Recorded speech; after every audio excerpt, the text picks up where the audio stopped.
Now for the agenda. First on the other thing is we're being recorded as part of the open meeting law. So if anyone speaks, and everyone is invited to speak and encouraged to speak, ask questions, make comments, but we do ask that you identify yourself when you do so for the record. First on the agenda is the Milton Land Conservation Trust. And I think everyone received in their packet, and for the benefit of the public, we received a letter in May, on May 19th, from Ted Wendell and John Cronin, who are trustees of the Milton Land Conservation Trust. And members of the public will recall that a year ago, the Milton Land Conservation Trust decided to divest itself of its holdings here in Milton and to transfer the monitoring and stewardship of the lands in which they held the interest to the Wildlands Trust, some to the Wildland Trust, which is a well-established conservation trust. It's based in Plymouth. They have a good, strong administrative staff. They're well-funded, and they have the ability to monitor the lands of which they are stewards. Another set of parcels of land were conveyed to the Milton Conservation Commission. And along with those, they donated $12,000 to us last year, which we have put in a fund for the benefit of preserving the resources and the open spaces and the natural resources. And we received a letter, and I'll read it to you. It says, as you know, the Milton Land Conservation Trust is closing. The trustees, John Cronin and myself, who is Ted Wendell, dispersing the final funds in the checking account and enclose a check for $811.97 for the Conservation Commission as the last act of the trust. Many thanks for carrying on the work of the trust initiated. Sincerely, Ted Wendell. And both Ted and John Cronin are longtime trustees, and they're also joined for a number of decades by Peter Jeffries, who, when he left the town as a resident, he resigned his trusteeship, but he stayed on as a consultant to the Conservation Trust. So to those three, we extend our sincere appreciation. And I would entertain a motion to pass a resolution thanking those three for their service to the town. And actually the trust itself goes back to the 1960s when it was first formed. And at one point, a tremendous number of parcels of land were put into its care and custody to preserve the open spaces. They are still maintained as such, and they've done a tremendous service to the citizens of Milton and the citizens of the world. So I entertain a motion to pass a resolution saluting those three, as well as the grantors of the Milton Land Conservation Trust, and thanking them for their generosity, both in lands and in funds. Absolutely. So moved. Was there a second? Second. Is there any discussion among the commissioners or comments from members of the public? Hearing none or seeing none, all in favor, please indicate by raising your hand and saying aye. Aye. Aye. Aye. That's a unanimous resolution. And Steve, would you add that to the minutes? And we'll type up some kind of a letter to go to the three trustees, or two trustees and one former trustee, Peter Jeffries. Thank you very much. Yes. Number 2 on the agenda is informational. This is Brook Road and Dudley Lane. This is Eversource. And good evening and welcome. Thank you, Mr. Chairman. My name is Denise Bartone. I apologize that Mr. Waldrop is not here this evening. He's on vacation. So well-deserved vacation as well. And also with me is Ms. Kaplan from Eversource. I have to excuse myself, sort of, as an employee of Eversource. So okay, I'm just going to mute myself, I guess. And okay, thank you. So I'd like to thank you for having us this evening. Honestly, we're just here for follow-up from the last time that we were in your presence in May 12th. And honestly, we had sent in a letter on June 11th that outlines some of the additional BMPs that we intend to employ at the substation that's located at the intersection of Brook Road and Dudley Lane. More specifically, we're looking to place additional wood barriers along the ground surface to properly demarcate the limits of parking and install signage to ensure that crews are aware of the presence of adjacent wetlands. So, you know, honestly, we just want to submit this letter, just follow up, let you know what our intent is to do. We recognize the commission's concerns, and also we are committed to protecting our environmental resources, as well as providing safe and reliable energy to the town of Milton. So if you have any questions with regard to our letter, we're here to answer. Sure, I can make a few comments. First, thanking you for the letter and the follow-up after our meeting in May. The first one is that my first point is that I appreciate the reference to the COVID pandemic and the need for social distancing, but I don't think that's an appropriate reference here in this case. This is a relatively small parcel of land. The trucks are very close together. I've been there in their presence a number of times, 4 times, and they're parked extremely tightly. It's probably somewhere between a half an acre there and maybe more than that, but not much more. The town has very graciously granted access to the Public Works, the Department of Public Works yard, which is probably 7 to 8 acres. You could park the trucks there and they'd have 50 yards between them. So from a social distancing perspective, I don't place much value in the reference to the pandemic. Secondly, you referenced the emergency response.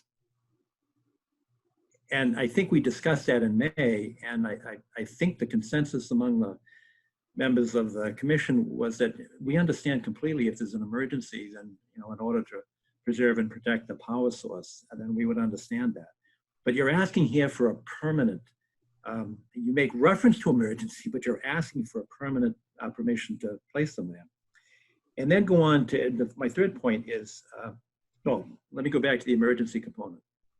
For those that don't know, the DPW yard is about 1.5 miles, and it's probably equidistant between the expressway and 128, the old 128, 93, as it circles around Milton. So I don't understand the reference to emergency response because you're probably 2.5 minutes away from this particular location. And this is a very, very sensitive area. There's water essentially surrounding, not just wetlands. I mean, there's actual water surrounding the platform that holds the 2 transformers there. My next point is that you make reference that this is not an activity as defined in the Wetlands Protection Act. And I do not agree with that. And you actually quote in defining what an activity is, and it includes the discharge of pollutants. It remains a fact that trucks, particularly those with hydraulic equipment on it, drop oil. That's the discharge of the pollutant. So I take issue with your suggestion that it is not it's not an activity. I believe it is. It discharges oil into the wetlands, and we are within, I'll guess, and you can correct me, 5 feet of the actual hydraulic, not the hydraulic soil, but the hydric soil. You can't get closer to the wetlands. And actually, in my pictures that I took and sent as part of the public record, you can see that the backs of the truck actually extend over the hill, the short hill that goes down, and we're talking 2 or 3 feet over the wetlands. So I would suggest that hydric soil probably goes right up to the area that it's parked where the tires are. I acknowledge that there may be some 3 or 4 feet difference, but we have a 25-foot non-disturbance zone, and I think that is an activity. So I take issue with the rationale for it. I do support and recognize the importance of protecting our power source, and I do support and recognize the need in emergency situations. But for the many years that I've lived in Milton, which is a long time, the trucks weren't there. This is of recent vintage that they've been parked there. And when we asked that there was some delay in moving them out, they were actually moved out at one time, then they came back. And when we made an issue, and Matt did a great job when he first, when he was first informed of this, I thought he did a great job of responding and took advantage of the town's gracious offer of a place to park them and did move them. So we salute him for that expedient response. But Having said that, I would not support permission to grant permanent parking there, which over the last 5 decades that I've been in the area, they haven't been there. And I think that the fact that it's not an emergency situation because you're at most a mile and a half away, maybe a 2-minute, maybe 2.5-minute ride, and you get immediate access in the Public Works Department. It provides for social distancing if that's a concern. So I would not be in a position to support permission to permanently park those large trucks that drop oil themselves, and then at least 3 of the 4 trucks there had hydraulic booms attached to them, and we all know from our construction experience that hydraulic lines pop and discharge oil. That's why we have spill protection plans, because it's a known risk of hydraulic equipment. So I don't support that, but that's a personal position. So I'll pass the torch to the others on the commission, and they can state their position. We don't have a motion before us. The enforcement order was resolved. I think that's all behind us. And I'm not sure if you're filing we don't have a notice of intent before us. We really don't have anything other than a public discussion of this. But so I'm just alerting you that my position would be opposed to providing permanent parking at that site. Hans, Wendy, Jerry, do you want to weigh in? Yeah, have you, on the picture that you attached to your letter, I'm assuming that that's Fontbonne Academy's parking lot right there in the corner? It's near to that, yes. Yeah, and I know that we suggested possibility of reaching out to Fontbonne Academy for permission to park trucks there. Has that taken place? Do you know? Mr. Chairman, if you'd like, I could respond to that. I think the question was directed to you, Denise. Certainly. I'm used to going through the chair. I'm sorry. No, that's for that. I appreciate the formality, but please go ahead and answer. Sure. So to my knowledge, not that I'm aware of, but please understand our reasoning for wanting to park our own equipment on our property. First off, it's accessibility at 24/7, especially during storms, during heat waves, at those opportunities, at those times where we need to get access immediately. And this is our property, so of course, this is why we would consider parking on our property. In addition, we are concerned about security. Security is very important to us, the security of our crews, the security of our equipment. We don't want to park our vehicles or our equipment unattended for long periods of time. If they're being staged for a storm, ahead of a storm, we may stage our vehicles there, let our crews get some rest before we're up and working for 16-hour shifts. So again, we like to have a secure facility that, of course, it's under our control. We have a very robust, secure system and security team that works for all of our facilities, including our smaller substations. So it's also our own liability by us parking and having our equipment on our property. We are not putting any of our own equipment at some sort of someone's liability, perhaps if they're broken into or something. We would not want to encumber some other private property or even the DPW in that instance.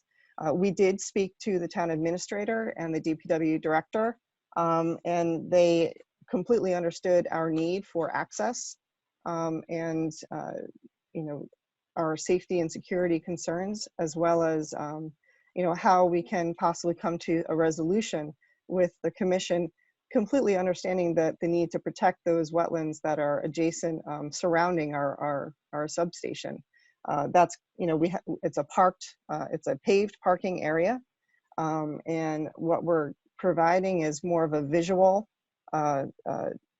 demarcation for our crews so that they are not perhaps backing up a little bit further, as you described, over that slope. as well as putting signage out there so that our crews are aware that there are wetland resources there. And we are all trained to protect our environmental resources. So by having a visual cue will also assist our crews in maintaining that distance.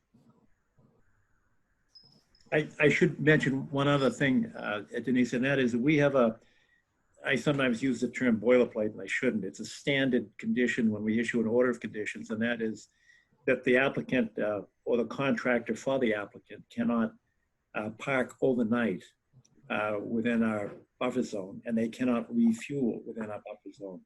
And that's within the 100-foot buffer.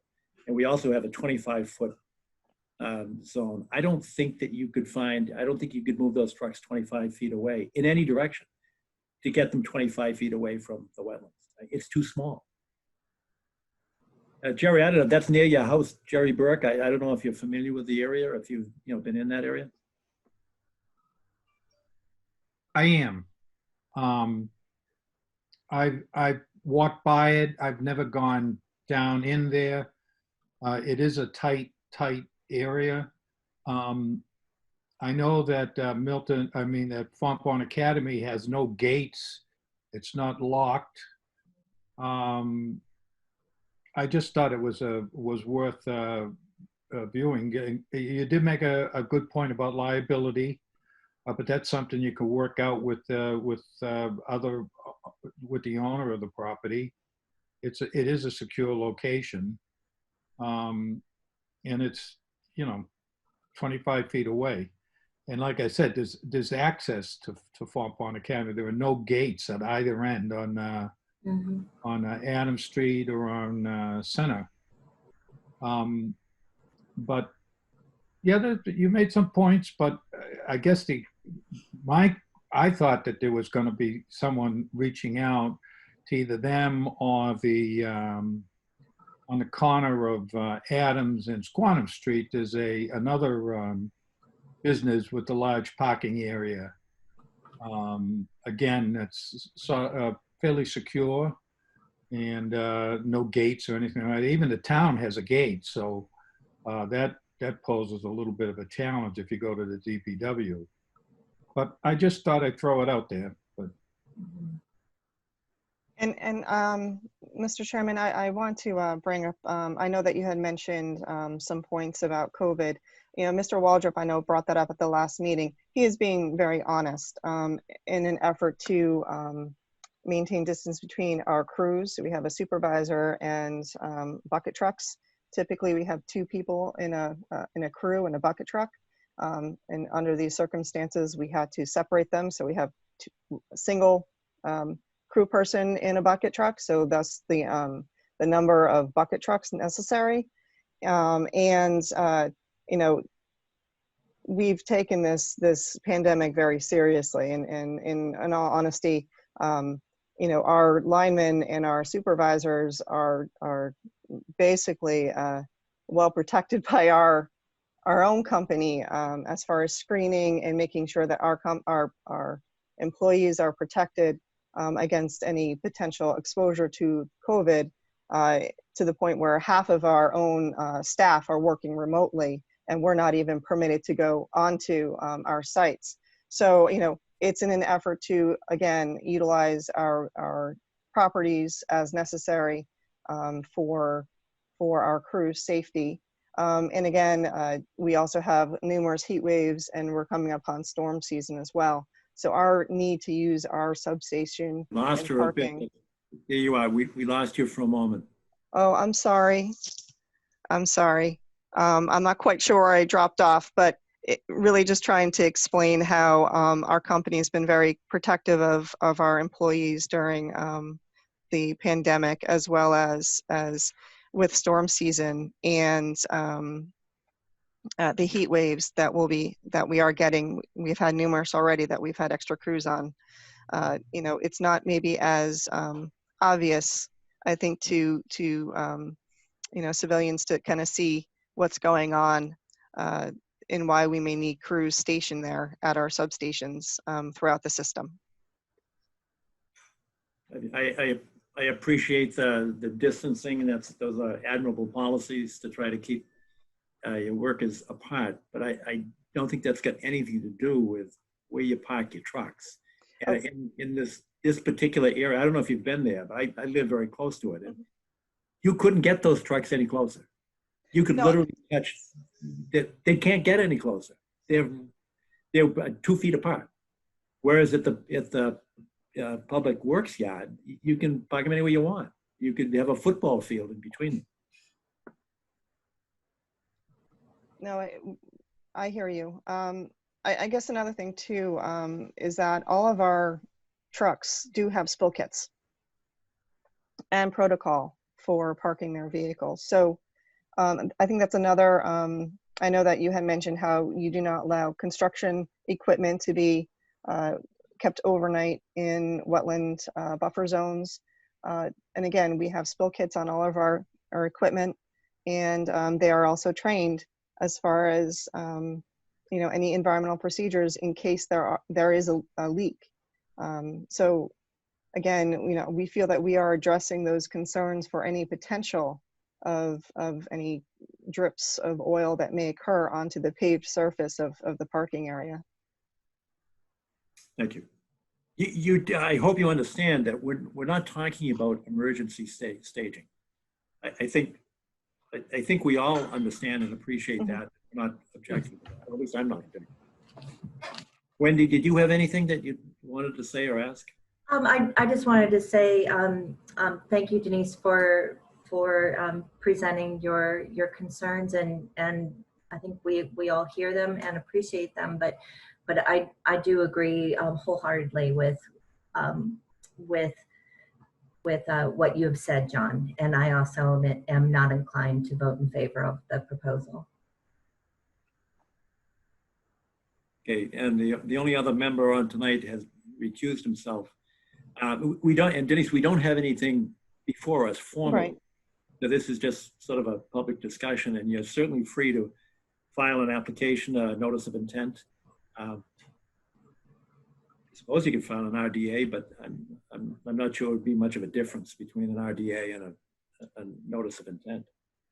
Mr. Chairman, Yes. just a one observation. I took a look at the site about a month ago. Denise, my name is Steve Ibis. I'm the conservation agent part-time. And I noted that there were some plants that had been planted in the wetland that were not appropriately planted. They were a witch hazel, at least 3 of them, and they were either dead or on their way 90% to dying. If any proposal came to us, Denise, you may wish to at least replace those plants. That's all.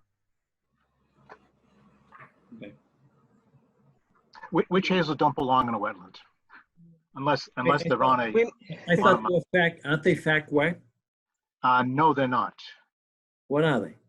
I believe they're FAC. They've changed their the USGS. I'm sorry, the U.S. Army Corps of Engineers has changed their designation, and I can check it pretty quickly. One moment here with their latest North Central and Northeast Regional Wetland Plant List, and that's Hemimelis virginiana. Okay, and it Michael Blute, you got to speak up. I can see you. I know you know the answer. That's actually, they're actually FAC up, American witch hazel. What's that? Changed. It's gone from FAC to FAC up. Okay. Witch hazel is FAC up now. So it should not be planted in the wetland, really. All right. That's all. Not a big deal. But if the Eversource company came back to us, then maybe, we could replace those plants that are dead. That's all. All right. Well, there was an issue a few years ago, Steve, where one of the transformers failed, and it was actually fire and some of the trees burned, and there was some leakage of contaminants into the water. But they did a good job cleaning up, and we've got no issue with that. So I don't know if they were planted at that time. I actually don't know, and I don't know. We can look into that if you'd like. Yeah, the labels look like within the last 5 years.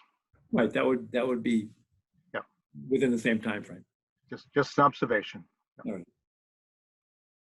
Yes, Michael. John? It's okay? Yes, go ahead. Okay. So one thing that just comes to mind, I'm sorry, Michael Blute, I'm a local architect. One thing that comes to mind would be that given the fact that the transformer failed previously and the devastation that that caused at that time, could you consider asking them to treat the entire area as a containment? And that way, anything that comes off the truck is contained. Anything that happens with the transformer also have another level of containment within that whole area that they're parking in. That way, it gives them the ability to park the trucks there, assuming they don't hang over the edge, and it improves the quality of the containment for the whole transfer on the whole site as far as they're concerned. You can respond to that directly, Denise, if you will. I don't. It's not paved in the sense that it's not. Jerry mentioned Fontbonne having a paved lot. It's not like that. And it's not like that. Okay. A berm around it. Okay. No, I was just looking for a way to get them to improve the site for the Conservation Commission while at the same time letting them use the site for the purposes that they're asking for. And by upgrading the paving and doing it in such a way that it's containment, maybe that solves everyone's problems. Understood. Denise, you don't have to respond to that, or if you wish to, you may. I'm not quite sure if it would work really for what we need, considering that we have our substation itself is gravel. Okay. All right. Hi. So yeah, I was going to say, I was going to have Nancy speak up since I've done some back and forth, but I thought I'd invite Nancy to also speak with regard to this issue. Thank you, Mr. Chairman and members of the commission for letting me speak. I'm listening to everybody. I'm trying to take this in and figure out, what would be a middle ground that protects the wetland resources that we all care about, but also allows us to keep our trucks parked on our property overnight, which we need to continue to provide reliable and safe source of energy. And we're kind of in a quandary if everybody in this commission. Okay. All right. I couldn't see you. Okay. This puts us in a bit of a quandary in that we are not in favor of doing anything that we believe will result in an enforcement order, which is why we've come up with this proposal to try to resolve this issue. So if we can't park our cars there, our trucks there, then you're indicating by your position indicates that we'd be subject to enforcement because you don't believe it complies with the bylaw. And I think we have to agree to disagree on that, because I strongly believe that this does not fall within the term activity as stated in the Wetlands Protection Act. There's no active discharge of pollutants by any stretch of the means, but I understand your concerns and we do hear you, and we're trying to figure out if there's something we could do short of filing, a formal filing with the commission and getting an order of conditions that would satisfy everybody's needs. And we urge you to help us with that, and that's why we've come up with this proposal. If there's some other substantive protective measure we could do that would satisfy the commission, that would be helpful for us to hear. And I'll mute, so I'll mute myself to take the answer offline. Sure. Well, my quick response is that it's up to the applicant. And again, historically, there have not been trucks there. I've lived here my whole life. They don't park trucks there. This is a relatively new phenomenon. So I don't know why there's a sudden need. Keeping in mind that we do understand the need for emergency staging. We understand that and appreciate it. And I don't think that's an issue. Just give us notice. We understand that. But to shift from no trucks to now having permanent trucks there doesn't make a whole lot of sense to me when there are alternatives. And we do look for, an alternatives analysis. And the town has been gracious enough to provide one. And I know I've heard, your presentation in terms of COVID virus and security and safety. And I think the security is great at the DPW yard. I mean, the town keeps its equipment there safely. In terms of quick access, the fire department has quick access, so does the DPW. They have to get in and out. And I'm sure that access is not an issue for the power company. So I just don't see the change in the need, number one. Number two, I haven't heard anything that would give me any degree of confidence. Michael Blute graciously suggested to make a containment area out of it, and that apparently doesn't fit within your plans either. So again, I invite you to file an application, but I don't think it's up to us to come up with a formula to do something that at least I don't think is a good idea. But I encourage you to do so and be creative and put your thinking cap on, and there may be a way to find some alternative position. But please, if you go back and for reporting purposes, we're not opposed to emergency staging. That's not what the issue is. Okay. Anything else? Michael Blue, get your hand. Yep. Just one comment. Nancy mentioned active source, and I don't believe that's the issue. What we're talking about is uncontrolled source. We're talking about things that are happening off the trucks that may be in the middle of the night and no one has any idea that they're happening. It's not, we're defining it as active, but our concern is really uncontrolled. And I'm sorry, I'm not a commission member. I used to be a commission member. I'm just a local architect involved with another project today. I appreciate the explanation and clarifying that for me. Thank you. And Mr. Chairman, I sort of like Michael's idea, and I suggest to Denise and Nancy that they take a look at the possibility of at least regrading or repaving to provide, as Michael says, a direction to one specific location, perhaps, on the site that may help a small amount. Thank you. So it sounds like the ball is in your court. I don't mean to cut off discussion, but I'll ask for any other comments, questions, or concerns. And seeing none, I think the ball is in your court at this juncture to come back with a proposal if you think it appropriate. Thank you, Mr. Chairman, and appreciate your time. All right. Thank you very much for your presentation. Thank you very much. Appreciate everybody's time tonight. Thank you.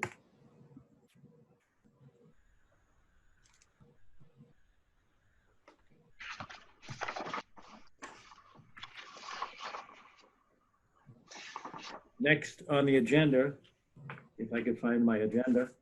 Steve, what's next on the agenda? Oh, here it is. It's Wildwood Road Transformer. Great. We need to get Hans back here. Yes. Actually, you there he don't, is. because the Wildwood Road transformer is also An Eversource site. All right. so I'll just hang out for a little bit longer. What are you doing? Thanks, Hans. We miss you. All right, Steve, do you want to walk us through I think we've all had an opportunity to read the report. Yes, and basically there was a either a lightning strike or whatever. Transformer came down on Wildwood Road, entered the town's drainage system, and it was cleaned up by Eversource's contractor, Clean Harbors. And the report does a very good job of the graphics on as to where the utility system went. Is it Clarisbrook Road, I think it is, was the final outfall. And then actually some product ended up in Milton Cemetery, all the way to the cemetery. Right, it's not Clarisbrook. That's I'm up by sorry. that's off a hillside. But it's another C Brook, something like road. I'm very sorry. no, I right. It goes. Let's see, we could take a look at it. Lane. I've got it here, and the report is quite thorough, and you're correct that I think they did a good job tracing the contaminant, finding it, and removing it. And at this juncture, they've got the response. I'm sorry, it was Coolidge Road. Yep, there we go. Yeah. But am I correct that DEP has signed off on the response action? Actually, an LSP has, which is as good as DEP. That's exactly correct. All right. I did have an opportunity to read the report. I don't know if others did as well, but I'm satisfied that the cleanup was done appropriately, and I think we can close the books on this one. Any other comments, questions, Wendy, Jerry? No, sir. Any members of the public? Hearing none, I'm satisfied that the cleanup was done appropriately and has been signed off by the LSP. All right, thank you. Next on the agenda is 711 Randolph Avenue. And I'm back. Okay, and let me put up.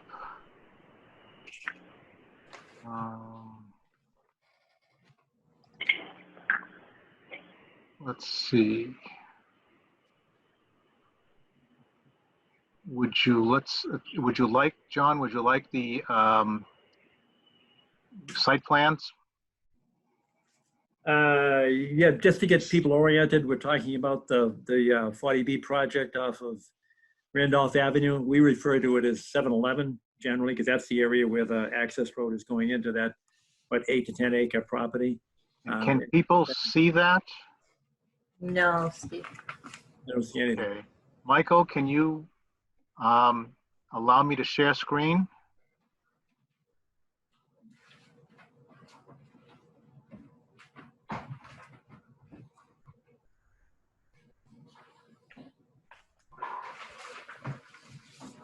Let's see, share screen.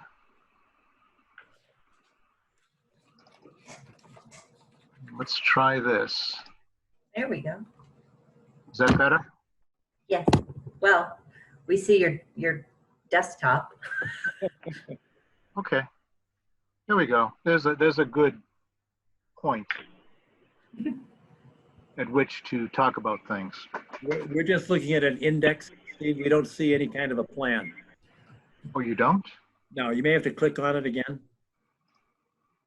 I see you've checked off on revised plans. Are you using two different screens? No, I'm just using one screen on a laptop. Oh, interesting. It says you are screen sharing at the top as well. Michael, any suggestions? Michael Lynch?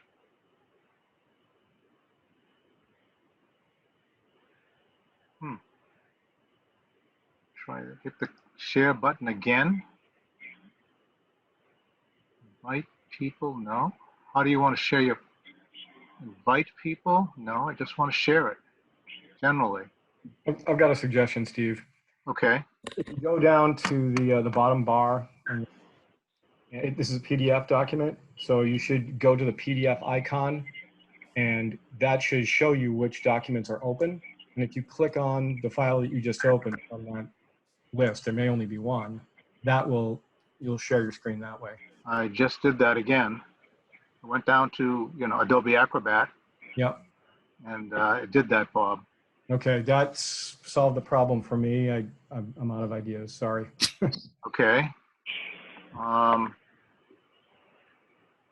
That's very strange. I was able to do it, a number of times. New share, it says you are screen sharing live. All right. You might just close it and reopen it. Maybe it just came in wrong. Okay. I'll close it and then reopen it. Revise site plans. Let's try that again. Anything? Didn't change. Didn't change, Steve. Isn't that curious? Well, while you're doing that, let me just get the public up to speed. If you can continue to work on that, Steve, would be great. But yes, what brings us here tonight is a discussion and some question and answers to be posed regarding the progress of this notice of intent. It has a very long history going back to 2014. Now I don't know what I'm saying. But the long history, it involves activities before the planning board, before the zoning board of appeals. A comprehensive permit was issued. There was an appeal to the housing. There we go. You did it. is that it? Thank you. Yep. Yeah. Thank you, Steve. Sure. You may want to. Yeah, that's probably a good one. Go back one.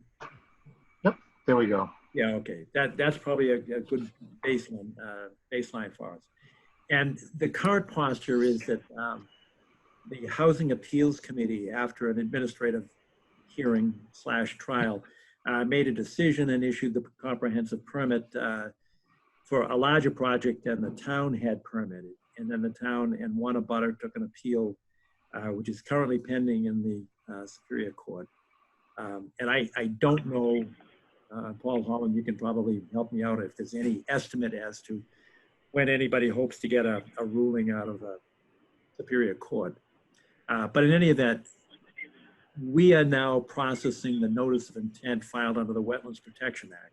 Because the comprehensive permit issued, then that basically preempts or trumps any kind of municipal bylaw.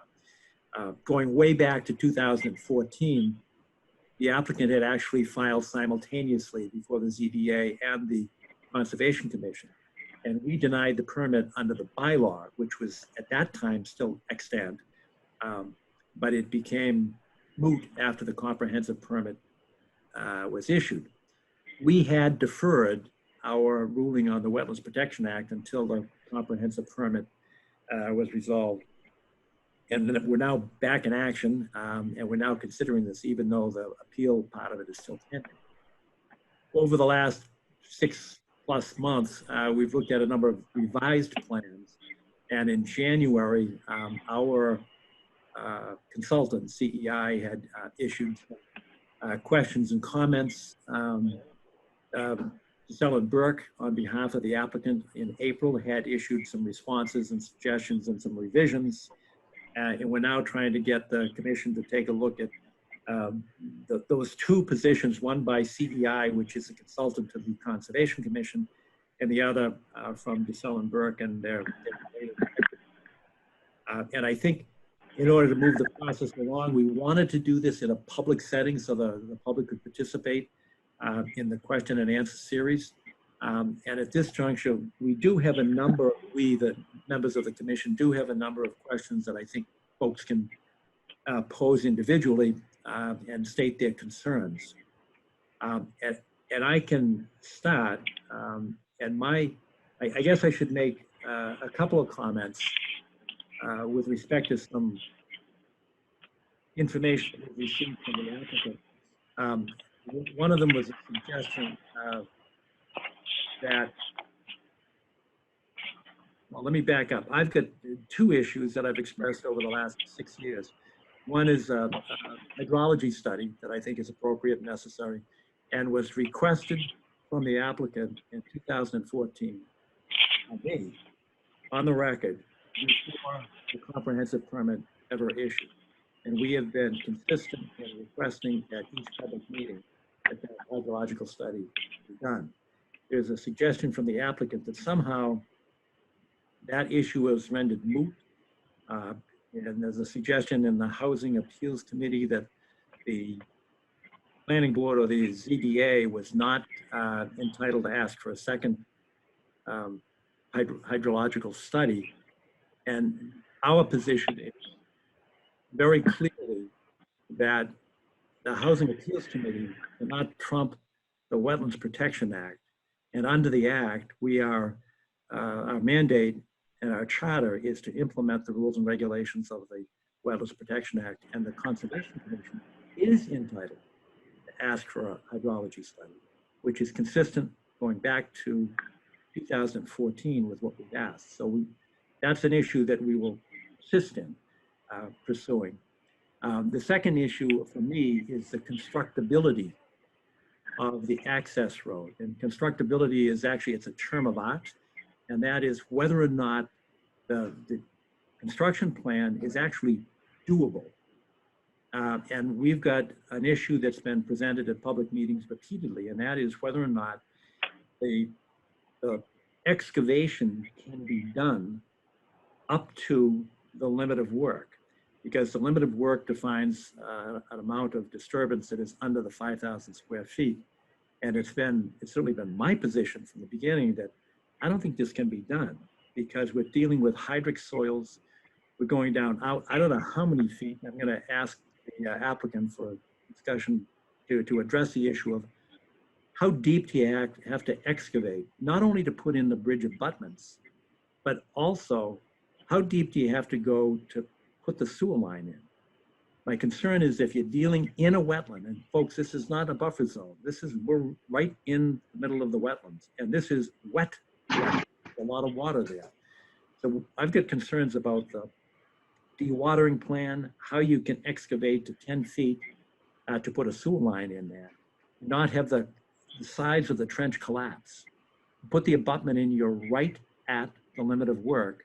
If you exceed the limit of work, then you're going to extend into additional alterations of the wetlands, which is going to trigger the need for a MEPA review and other associated requirements. And we've stated from the very beginning that a MEPA review is warranted in this case. And the applicant has made a decision to go forward and try to cut that line as if with a laser and hope that the sides of the trench don't collapse. So I guess the two big issues that I have are, is this constructible, given the fact that there is no room, there's no margin of error, there's no room for soil collapse and digging a trench, everybody knows that's going to happen.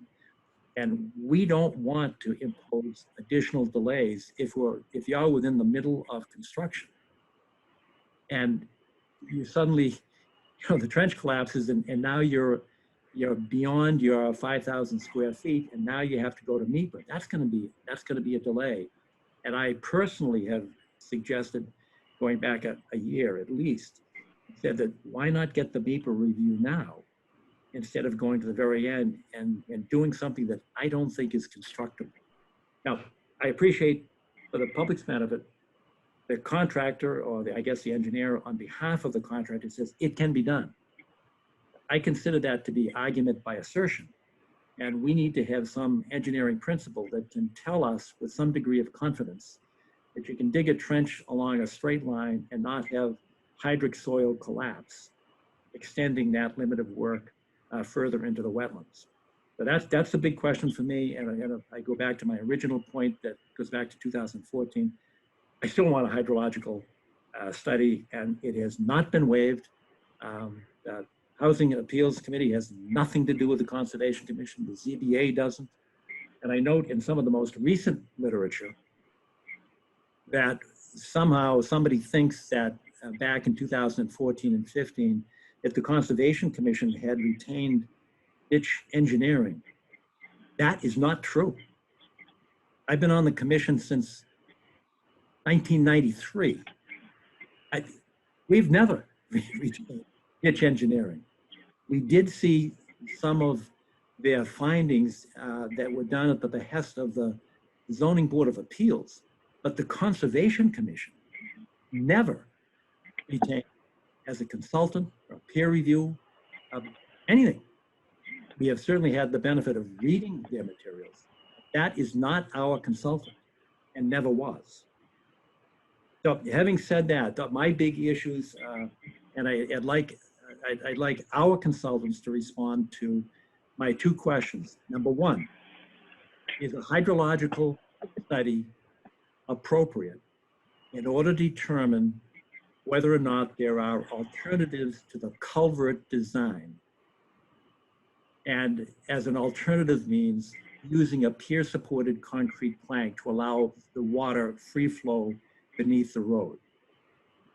And my second question is this roadway and bridge constructible in light of the fact that the trench is going to go right up to the limit of work? And is that reasonable to think that there will be no collapse of soils that will extend the alteration further into the wetlands? Those are my two questions.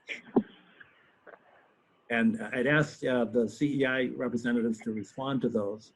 And then most definitely the applicant and its experts will have an opportunity to respond as well.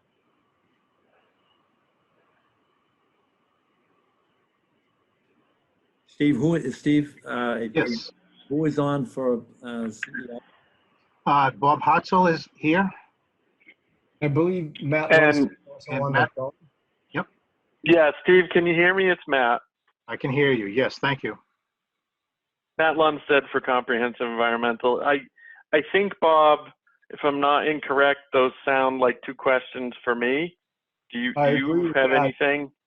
I might have some commentary on the margins, but I think those are generally questions that are in your wheelhouse.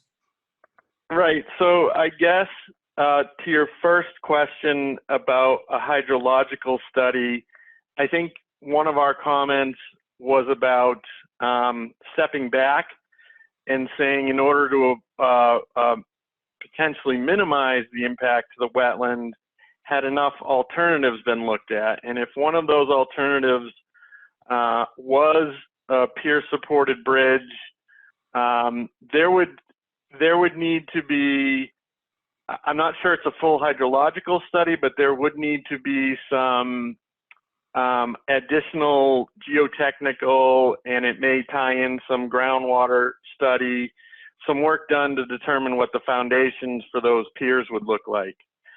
So in that respect, I don't think a standalone hydrological study answers that question, but I think in order to assess that alternative completely, you would need to look at both groundwater and soil types below. And, you know, I'm talking to a depth that's, you know, boring depth. You'd need to drill borings beyond test pit depth to determine what those foundations would need to look like. And Matt, I had a question, follow-up question. Do you need the same type of borings for the bridge that's presently designed? Do you need borings, deep borings? No. Okay. You would need some kind of soil study, but you would likely not need to go as deep as you would for a pier supported structure that's attempting to span much more than 12 feet. I think a smaller test pit would be appropriate to determine it's a safe assumption that at some point suitable soils exist which you could place foundation soils on, which are their, you know, proposed, I can't remember, it's 12 inches of crushed stone or gravel. But at some point for a three-sided 12-foot wide span, you don't need the same level that you would for a bigger bridge. That I think it has to be one of the alternatives that needs to be considered. Thank you. Well, Bob, did I direct your attention to a particular area of the chart that you see before you? I'm only on by phone, so if you could tell me what sheet you're on, I could look at it. You know, a sheet number? One moment. It's the grading and drainage sheet. And it's, let's see, where's our sheet number? Sheet 5 of 13. Sheet 5. Mm-hmm. Okay. Go ahead. What was the specific question?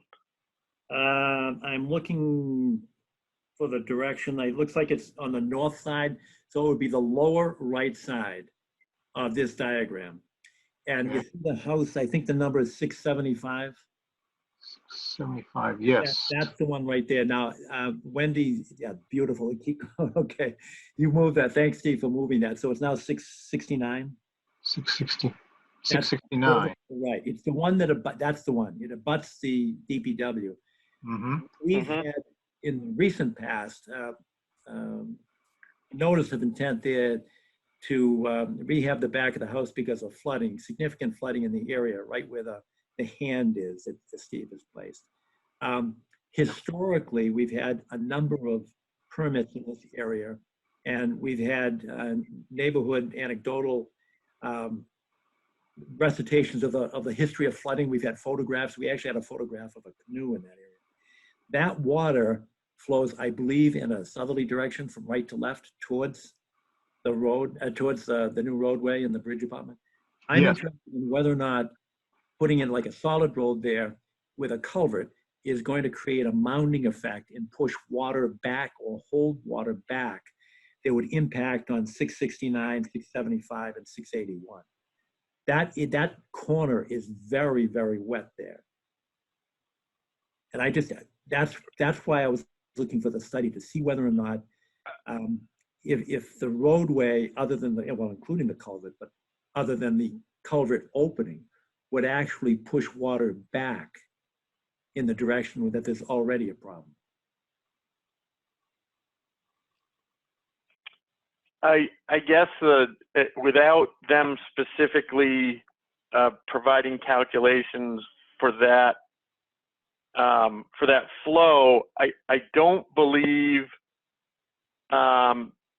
as long as the 12-foot wide channel has the capacity to pass what currently causes flooding there, and I'm not sure, we'd have to know what level of storms that has been an issue, and by level of storms I mean a 5-year 24-hour storm has caused significant flooding, and so your question is, what, now that it's open, it goes where it wants and finds its way out somehow.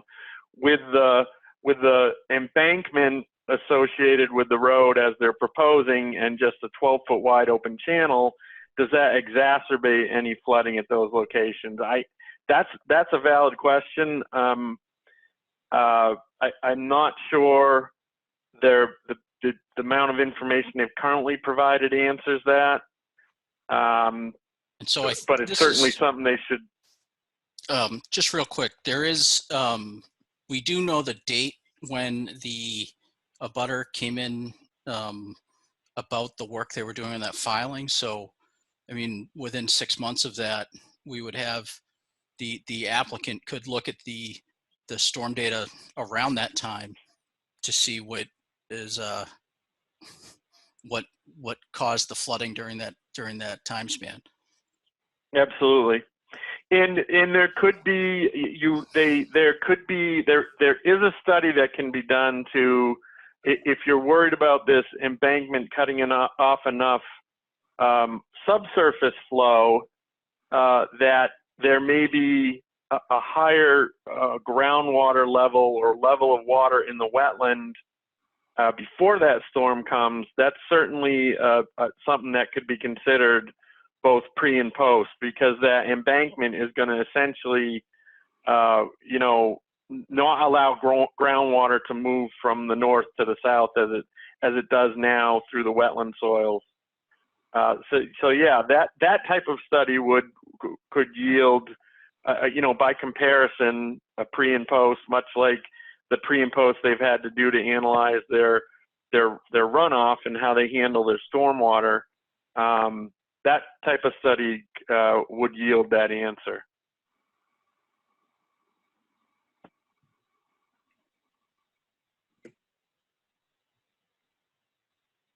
Thank you. Wendy, any question?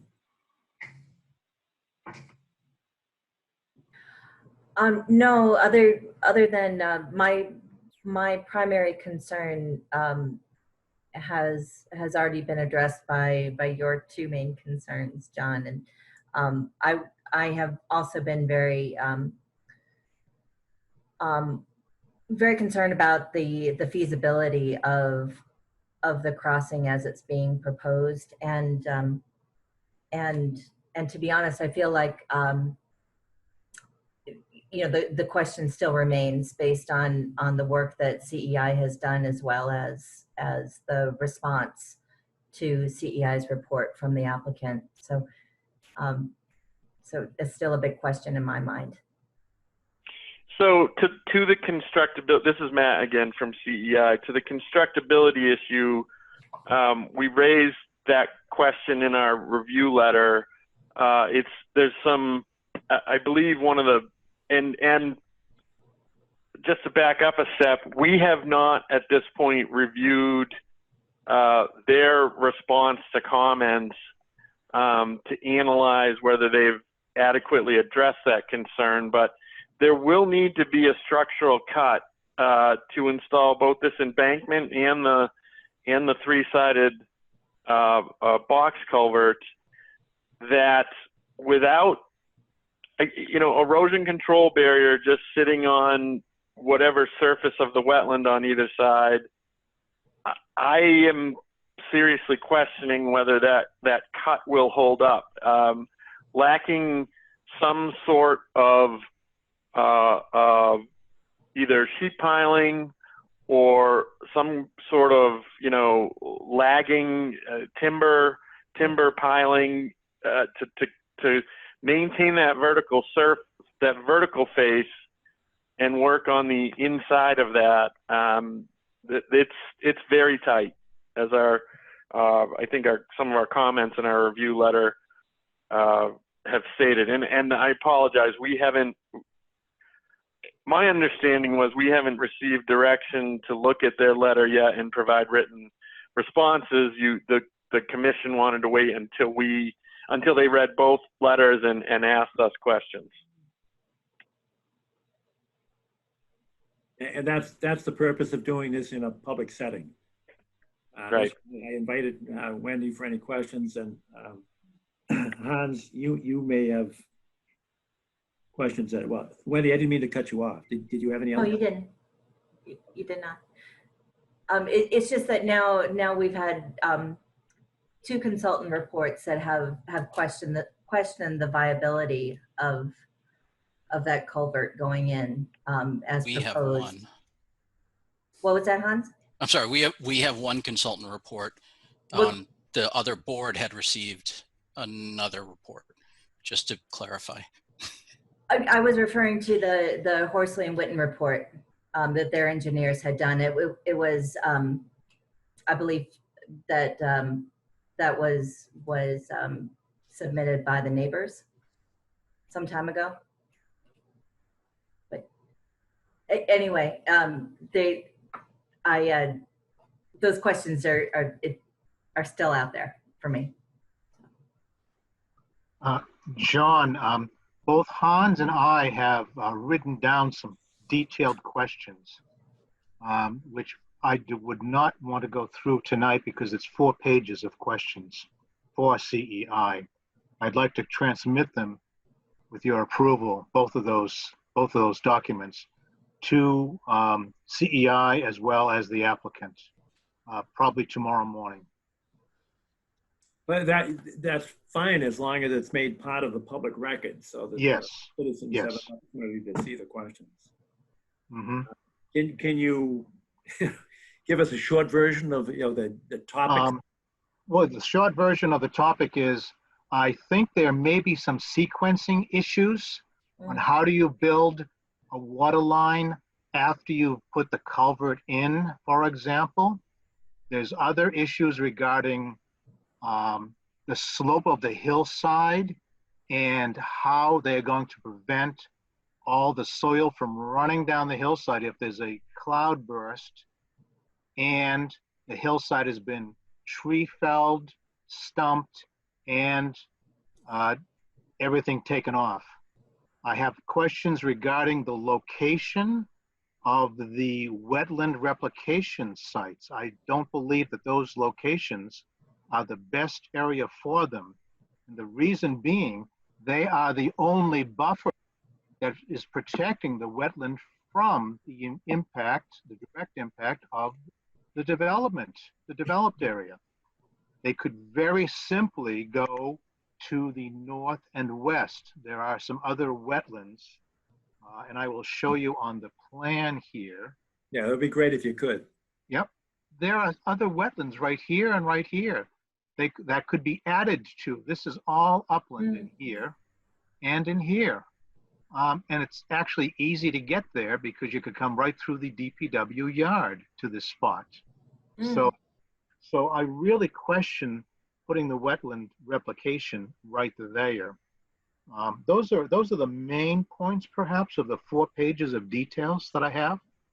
And actually, Hans had the some of the same issues, didn't you? Hans? I think Hans is frozen. Are you there, Hans? I think he is frozen. He looks deep in thought. Indeed. Indeed. So Hans had some very detailed questions as well. Oh, one he put out was, there is no statement in the Wetlands Protection Act that a replication area has to be as close as possible to the wetland being destroyed or impacted. That statement does not exist anywhere in the Wetlands Protection Act, and it's mentioned a number of times by the applicant in the applicant's details. So that's something that's completely false from the applicant. Just wanted to note that. Thank you, Steve. Sure. Is Hans come back? I lost the picture, but I don't know if his audio is still working. He's unmuting now, I can see. Any luck, Hans? Oh. Are you back? I have a couple of concerns, John, while we're waiting for Hans, if I may. Yeah, Jerry. Yes, Jerry. Hans just texted me and said that his screen is frozen. So I'll tell him to keep trying. Thank you, Jerry. Go ahead. I didn't mean to interrupt. Okay, so who is speaking for CEI? Is it Bob or Matt? It's Matt. Okay, Matt, your comment that you didn't get to see their response just cut this meeting by 20 minutes because all my questions go to what you thought. But generally speaking, as you do that review, I was struck by how many times the proponents recalculated things and sort of answered a lot of the concerns that you put up as, oh, we recalculated, we redid this, we redid that in many of the responses. When you go through those, if for someone who's not an engineer and has not been on this committee for a very long time, could you characterize some of the areas where there have been recalculations? If you could please characterize them as significant or not significant. Sure. I would appreciate that. And just in general, I want to say this, that we do need to have I want to be satisfied that the culvert is enough, because in the 80s, and these are personal observations that I had of a culvert on Unquity Brook by Brook Road. I have about 300 feet of Unquity Brook. It goes down 7 feet. It's more like a drainage ditch than a idyllic brook.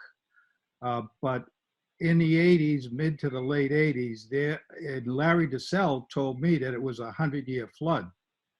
And there are twin pipes or twin culverts, about 6, 7, maybe 8 feet apiece, that acted as a dam. And my property was not flooded. The brook was right up to the 7 or 8 foot mark of the top of the brook.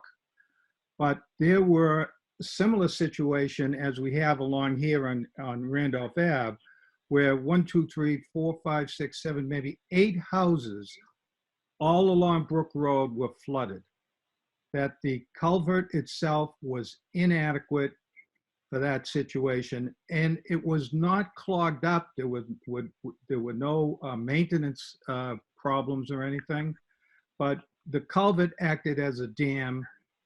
And when you look at this situation, there is already flooding going on there, and then there is an immense amount of impervious area being added to this area. I just don't see any culvert working. And it just seems to be common sense to have this peer-supported planking type of road where there will never be, where the culvert can't fail for size, where the water will always flow. And then, as Steve points out, those additional wetlands, because of the addition of all this impervious area, it's all going to funnel back down in there. So yes, John, your call for in-depth hydrological or whatever it's called, I for one need to see it. So And the other thing about snow removal. Jerry, Yeah. could I interrupt just for a minute? Mike Lynch, I just got a text from Hans. He's trying to get back in. Is there anything you can do to facilitate his getting back in? He said he's waiting to be admitted. Oh, I'm sorry. Evidently, that screen was transferred to me. I just, quote unquote, admitted him. Oh, okay, good. So maybe he'll get back in that way. Because I've been admitting people for whatever reason. All right. I'm back. You're back. Oh, good. Thanks. All right. Yeah, Jerry was just in the middle of speaking, Hans. I'm glad you're back. Jerry, thanks for the allowing the interruption. Okay, so one final thing, and it's not final. It's just that I know that Matt hasn't been able to talk to the responses, but in addition to all the impervious area and the possibility of the culvert failing for size or whatever, I am uncomfortable with any snow storage up there at all. I think there should, we should add into this whole discussion total snow removal, because that's when that's when there's saturation. Late March snowstorm and rain or snow, it's just a disaster. And having experienced that, one side of the culvert acting as a bridge, there is an unused road we're talking about at that intersection of Brook Road and the Unquity Brook. But when I saw that act as a dam that wiped out all those houses along Brook Road, I just see this happening, not only for that house that's adjacent to it, but every one of those houses that comes up to that road, and I believe that's on the north side, north of that road. So, yeah, I'm anxious to see something. Thank you. Hans, are you back? Yes, I am. Good, thanks. We've just been going through trying to highlight some of the questions we have, and understanding that you may have a number of detailed questions. Steve had suggested that he had some detailed questions and wanted to submit them in writing, which I think is a great idea, and that could facilitate discussion and expert participation, as long as they're part of the public record. So that Sure. Steve had agreed to forward that tomorrow and make sure that it's part of our public file. Sure. Could you do the same thing? Just kind of highlight the subject matter of your questions. Sure. Save the details for a written. Yep. So just to reinforce your previous statement regarding the need for a hydraulic study, just want to revisit the definition of limited project per the Wetlands Protection Act. And it specifically says construction maintenance of a new roadway or driveway of minimum legal and practical width acceptable to the planning board where reasonable, alternative means of access from a public way to an upland area of the same owner is unavailable, which the applicant has shown. The very next sentence says such roadway or driveway shall be constructed in a manner which does not restrict the flow of water. So, I mean, that's the crux of the issue there, and it's I think it again is a valid question. Regarding the design of the wetland replication area, I do not think it's a design that is going to survive. I don't think it's in an appropriate location. The applicant stated in the response that the replication area is required to be as close as possible to the impact area. That is entirely false. That is an incorrect statement. It does need to be within, it should be within the reach of the same wetland, but it doesn't need to be immediately adjacent to the impact. In addition to that, I want to, Steve, if you could center the map down a little bit at the roadway crossing. Sure. And I want to make sure the public is very clear, if you could, the proposed wetland alteration, permanent 4,344 square feet, temporary 609 square feet. Total is 4,953 square feet. The trigger for a 401 water quality cert is 5,000 square feet. That is just an additional level of permitting. However, it doesn't make the project infeasible. It just means that there's an additional review, which is appropriate for this type of project, that the state conducts. I don't think that pushing the design and pushing the risk for the temporary impacts as shown is worth trying to duck another level of review. This type of project is the exact reason why our water quality certification, the 401 review is appropriate. And so in addition to that, I would just like to make sure that CEI has an opportunity to provide the thorough response to the stormwater calculations or to the stormwater design standards, and make sure that that is reviewed and appropriate in terms of the engineering.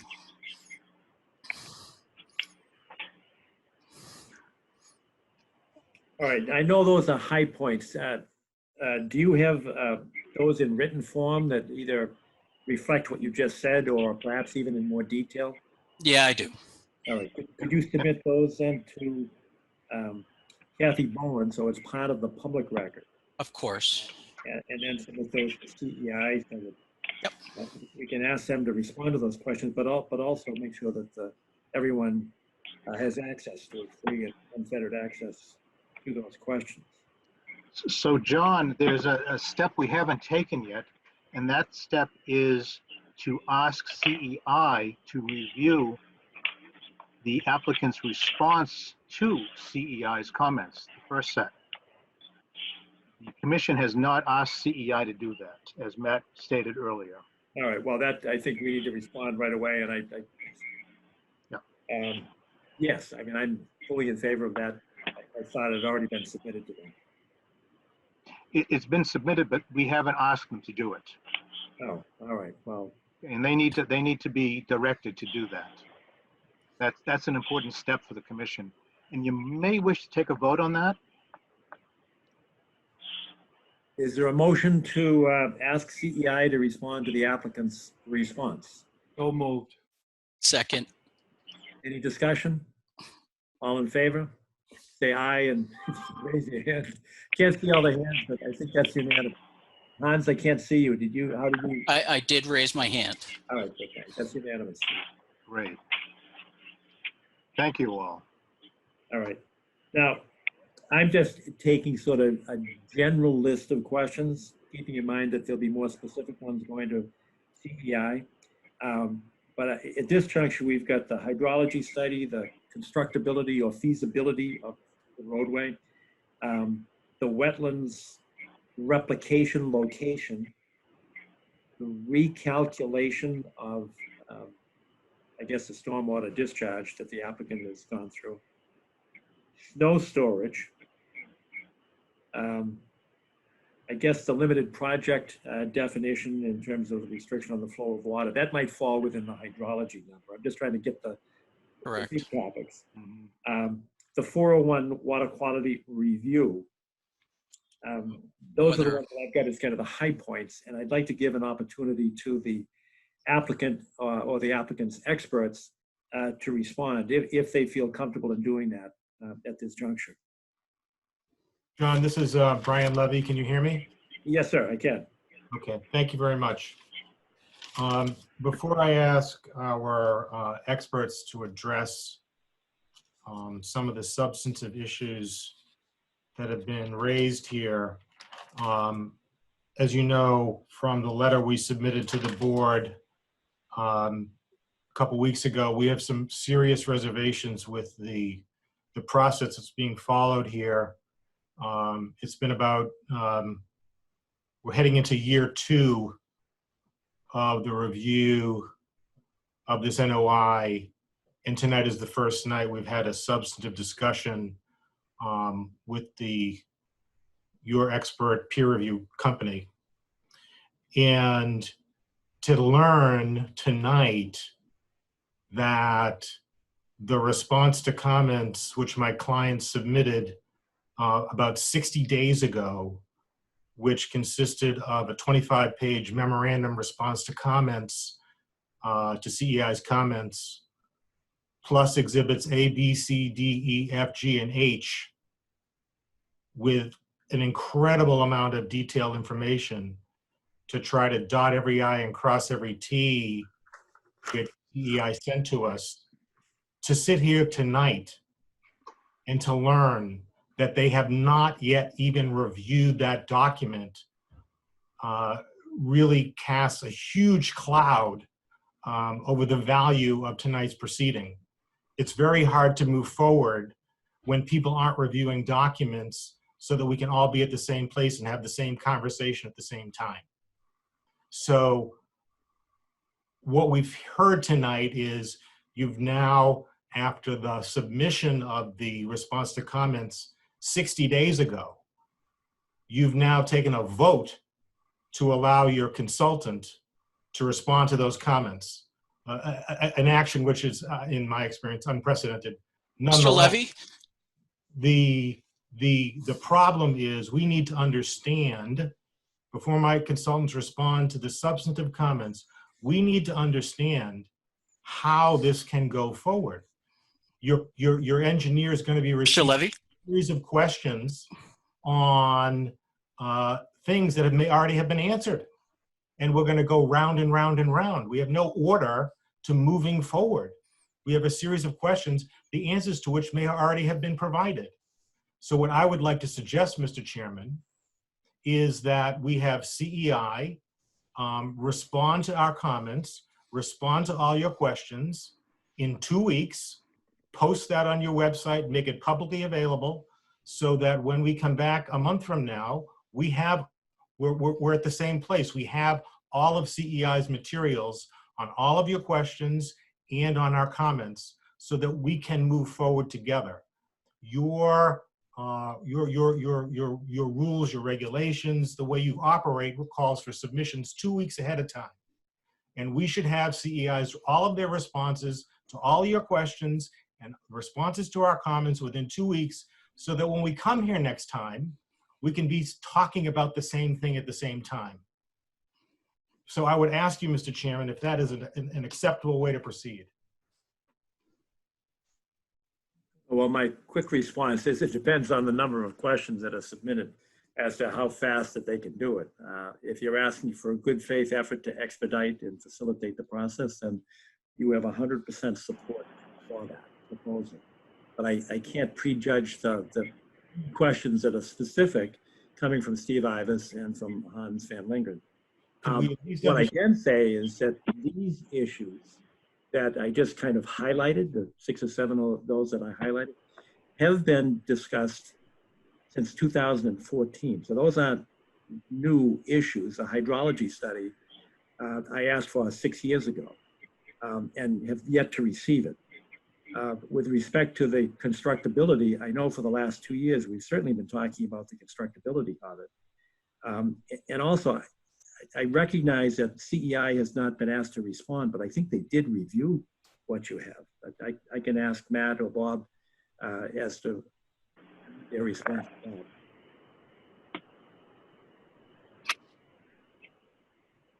that. Somebody tried to ask a question of you, and I don't know what it was. I couldn't. Sorry, there are two people talking there. We've given, I would say, an initial read the response letter through. In that early phase of doing that was when we got clarification about the process that the commission is going through now, and that this meeting was intended for the commission to ask questions based on our initial review letter. So the more structured, one at a time, answer the specific question, write a response to the response to comments, that process has not gone through yet. Have we read the letter and looked at the plans as an initial review? Yes. So I just want to bring up one thing, John, if you don't mind. We were actually prepared to start this process in, I believe, May. And what was the applicant's position in May on discussing the project? They were on the agenda, correct? Oh, yes, and I think Paul. And I think they continued and declined to speak about the project. Previously, excuse me, sir. Previously, we've been very flexible with the applicant in providing information on very short notice to the commission in well under 2 weeks, where there's been a number of submittals that have come in the day of or the day before the hearing, where we're expected to do a similar level of review, where we've been flexible and we've afforded the applicant that ability. So, you know, I think the rules should go both ways. So, Mr. Chairman, let me ask this. May we have a commitment that we will at least have CEI's responses or comments on my client's response to comments within 2 weeks? I certainly cannot make that representation because I would ask CEI if they could, through you, Mr. Chairman, if you could ask CEI if they could turn that around in 2 weeks, that would be very helpful. they don't know what the questions are yet, because from what I understand. No, I'm referring to our response to comments. You're going to have to stop and allow me to speak until I'm completed. I will ask Bob and Matt what they think it'll take them to respond to what they know now. They would be hard pressed to give a time frame for responding to questions that they haven't seen yet. And what we've heard tonight on the public record was that Steve Ivas has some written questions that he would like to submit that are more detailed than the highlights that we went through tonight. And I understand that Hans has as well. So we can certainly get a generic response from Bob or Matt. But I think they would be hard pressed to respond to a timeline not knowing what they'll receive tomorrow. But I do invite their response, that is Bob and Matt, if you can respond, to give some guidance as to the timeline. I think, well, I'll go first just because I think Matt has a little heavier lift on this one. Many of the, so that in terms of who was doing what, or, you know, the civil engineering part of it, I was leading the, you know, wetland environmental regulatory end of it. I think a lot of the questions that I raised were more functional, you know, questions about calculations and, you know, numbers that I know from reading the initial response to comments that some of those have been revised, and it's easier to confirm and just sort of go through that. There are a couple of big picture substantive issues that I do think on my end 2 weeks is enough time, but I don't want to speak for Matt, so I'll let him answer for himself here.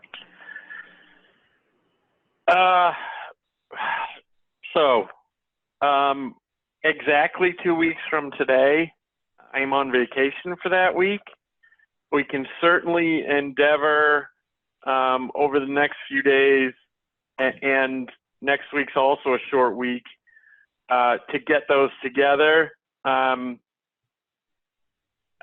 We'll certainly make our best faith effort to do that.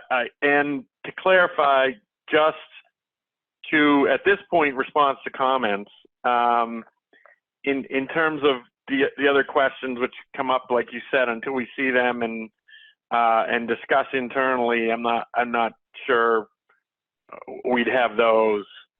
But so your next hearing is the 21st? 14th the 14th. of July. 14th of July. But that's 3 weeks away, correct? Right. Yes, that is correct. So can you get a preliminary response reserving the right to dot some I's Sure. and T's later on, if necessary? We can have a letter that forwards things, absolutely. That's by the 7th. Fair enough. Thank you. I appreciate that, Mr. Chairman, and thank you to CEI. I'm going to stop there, and if I may, turn it over to my consultant, Scott Morrison, to start to respond to the the issues that have been raised here tonight, and Jim Burke will fill in with him as needed. Scott? Good evening. Can everybody hear me? Yes, Scott, thank you. Thanks. There's a couple, I guess, if I can kind of touch upon some of the comments. Mainly the constructability with the access road. We've looked at that. We've got about 36-inch deep cuts for the footings to be installed. We plan on using trench boxes or sheet pilings or timber pilings. It's pretty consistent with projects you see in the road where they've got to do, much deeper excavation work. So you just need to shore it up. So everybody on both engineering and construction are satisfied and fully committed to making sure that this can be constructed within the approved limits.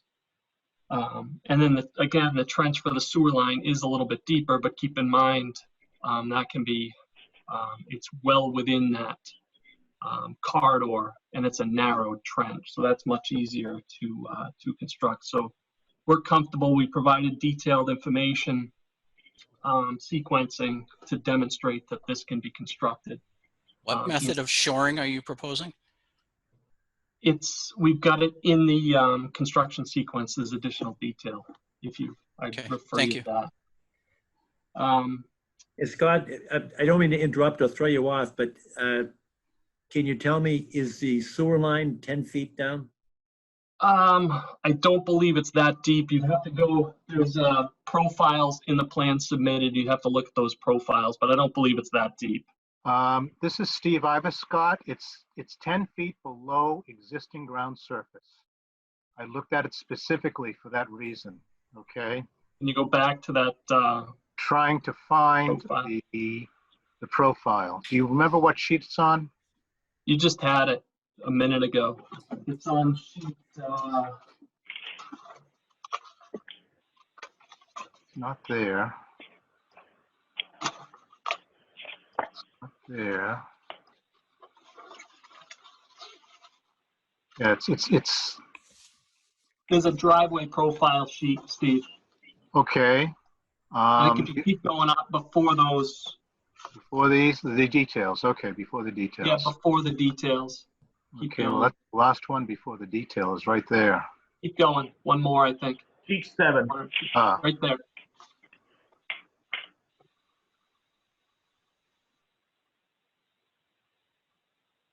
So again, that's, you unquestionably Well, need trench boxes to get that to work, but No, it's this a is narrow not- trench to install that pipe. Now, that's not the sheet I saw. I'm sorry. That's not it wasn't this sheet. It was a cut sheet.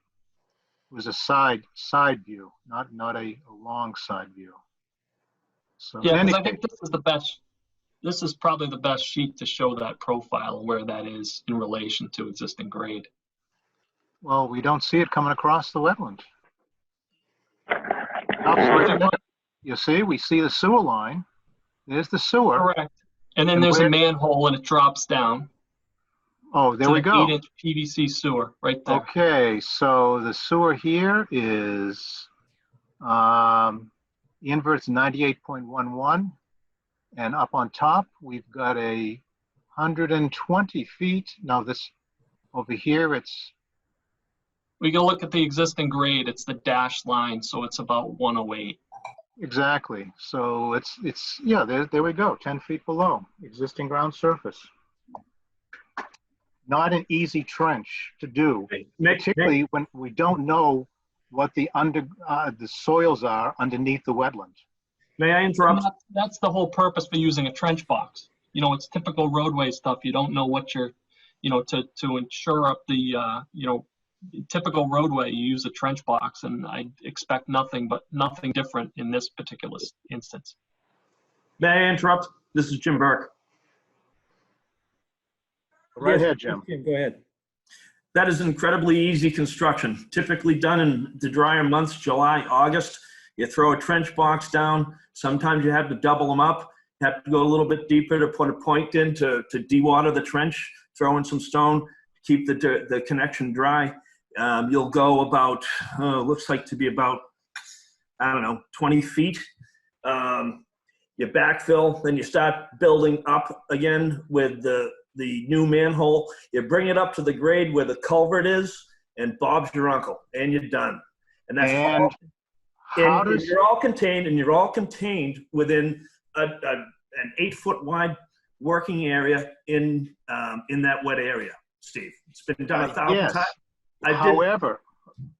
However, then you have affected the groundwater passage through that entire area, haven't you?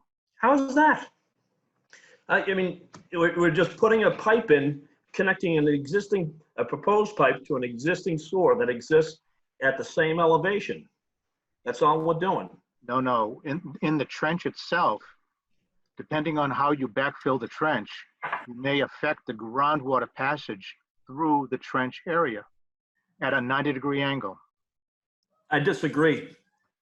The thing is that you're going to be using a crushed stone that allows the water to pass through freely and to prevent it to groundwater from following the pipe to dry out a wetland, which actually is going to be, it's not going to be the case because the pipe itself is within the wetland and it's not, moving away to an upland area.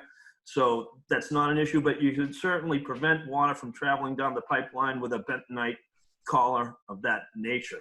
I don't see any clay dams or collars on any of the plans.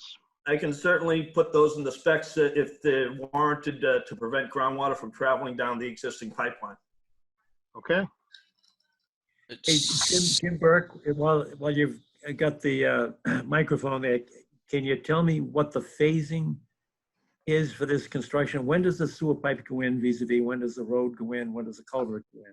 It's all in the submission that we submit. I think it's dated in April. But typically you do the deep stuff first and you work your way up. So to answer your question, the sewers first. We get that up to an elevation where we're putting the culvert in and the temporary roadway across the wetland. It's actually a fairly in-depth construction sequencing plan that we submitted. And it has the shoring for the bridge, has how we're going to accomplish that. I look forward to CEI's comments. They're reviewing their questions originally on the site walk were invaluable in preparing the documents that you have. The topography suggestion within the wetland itself. It provided insight on a new insight for me in how the hydrology actually works on this particular site. The flooding at 669 that you guys were talking about earlier, that's a localized topography issue related to a flash flood off the pavement of the DPW. I know that because I've seen it. And honestly, to prove that, maybe we'll have to send the crew out and do some topography for that guy's backyard. We just don't have access to it. He'd be delighted to give you access, I'm sure. Actually, I saw the poor guy at that notice of intent hearing, and he's got a monster pipe pointed right on his backyard, and there's nothing he can do. It's unfortunate. So, let me ask you: you're confident that the roadway isn't going to cause further restriction to the flow that's coming across the gentleman's property? Let me answer it this way. Another CEI comment was to repurpose the outfall for the overall drainage because it didn't represent accurately reality.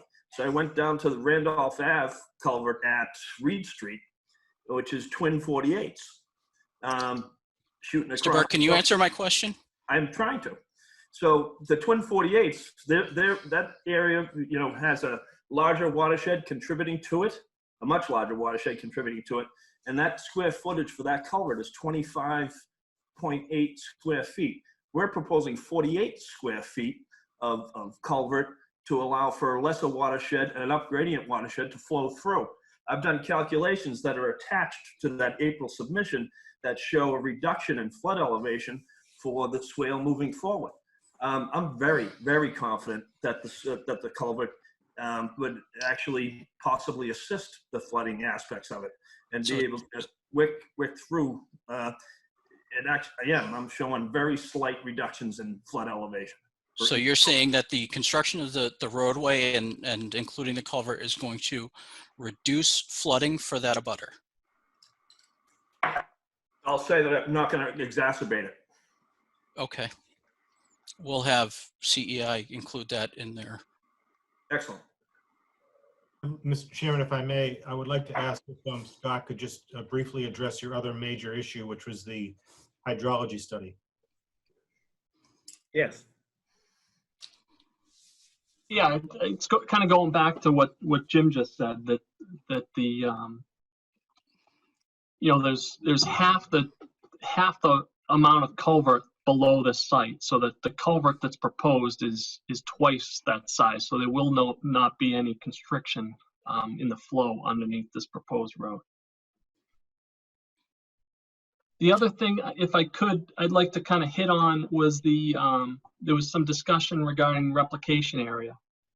In our response, I might have paraphrased a bit too much, but one of the general performance standards is the overall horizontal configuration and location of the replacement area with respect to the bank should be similar to that lost area. So that applies to a riverfront area, or to a river restoration. Right, but if are you we go talking back, about a river? Is this a perennial stream? No.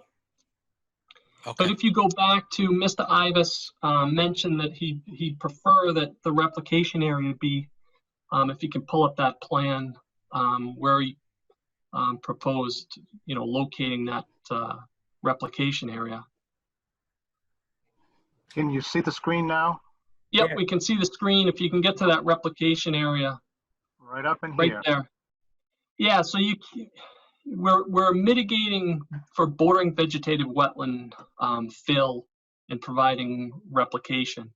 The area that you just encircled is an isolated vegetative wetland. So we wouldn't be able to, I think what you're saying there, you could certainly do that.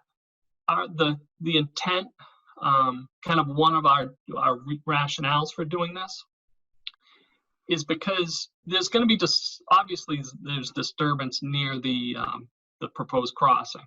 So if you construct the replication areas as close as you can to the crossing, you minimize the global disturbance.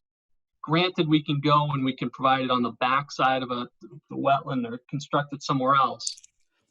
But keep in mind, you've got to create an access road. You've got to do the grading. So you wind up doing much more disruption for the same replication area.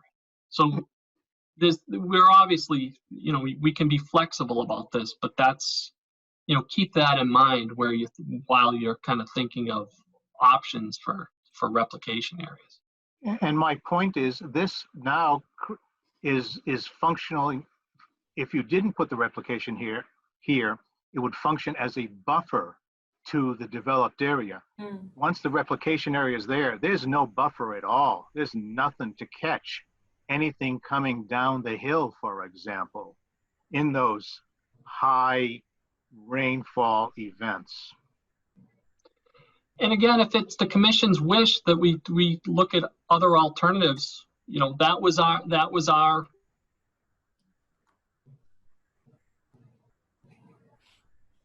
We lost you. Whoever was speaking? That was Scott. Sounds like we lost him, Mr. Chairman. So I think we're going to pause there for tonight. Oh yeah, that's fine. So it looks like we have a plan going forward to have CEI address the general questions that we've presented, and we think we get a preliminary response by the 7th of July, which will be part of the public record. There'll be additional written questions in more detail submitted tomorrow, and those will be included to the extent possible in the July 7th preliminary report. And CEI, I believe, is reserving its right to dot some i's and cross some t's if necessary, if it takes additional time to respond to the specific questions. But I think that sounds like a plan going forward. And we'll be able to have another substantive discussion on July 14th. Thank you, Mr. Chairman. And if Steve or Kathy could just forward us a copy of the questions that get sent into CEI, I'd appreciate it. Yes. Yes, will do. Thank you. All right. Any other questions of commissioners before we go on to a different agenda item? No? Hans, I can't see you. Jerry, I can't see you. No additional questions for me. Thank you. All right, Jerry? I'm sorry, John, I'm all set for now. All right, good. All right, perfect. Thank you very much. Thanks all for your patience with the process. Thank you. Thank you. Have a good night. Thanks all. Next agenda item is 36 Audubon Road. That's number 5 on the agenda. Yes. Chairman, that's me, Michael Blute, representing for Tina and Chris Merman. And Michael, which would you like to see? The survey stamped? No, actually, I'd like to show, if you start on the first plan sheet, which is A1.1. First plan sheet, I think. Yep. That's 0.1? Second, that's the cover sheet, the next sheet. Yeah, right there. Right there, okay. So the property is located on Audubon at the elbow, which abuts Pine Tree Brook. The back lot line, the rear lot line of the property is defined by the concrete, or the rear lot line is against the concrete retaining wall of the brook. The scope of the work is the addition of a full width farmer's porch 8 feet off the front of the existing house, along with reconstruction of a new front stairway to that porch, and a dormer on the second floor across the front of the house. There are other renovations associated with the project, relocation of some windows, some other repairs to some siding and the back stairs refinishing, but not reconstruction. The impacts to the ground are represented on the last sheet in the set, which is the structural drawing S1.1. And that shows the 4 footings across the front of the property, as well as the footing for the new front stair.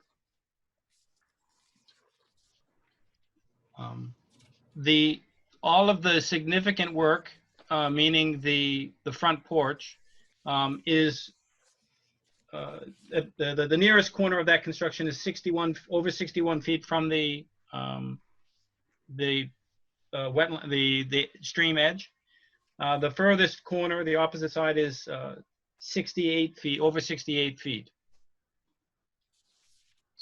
Yeah, 61 there.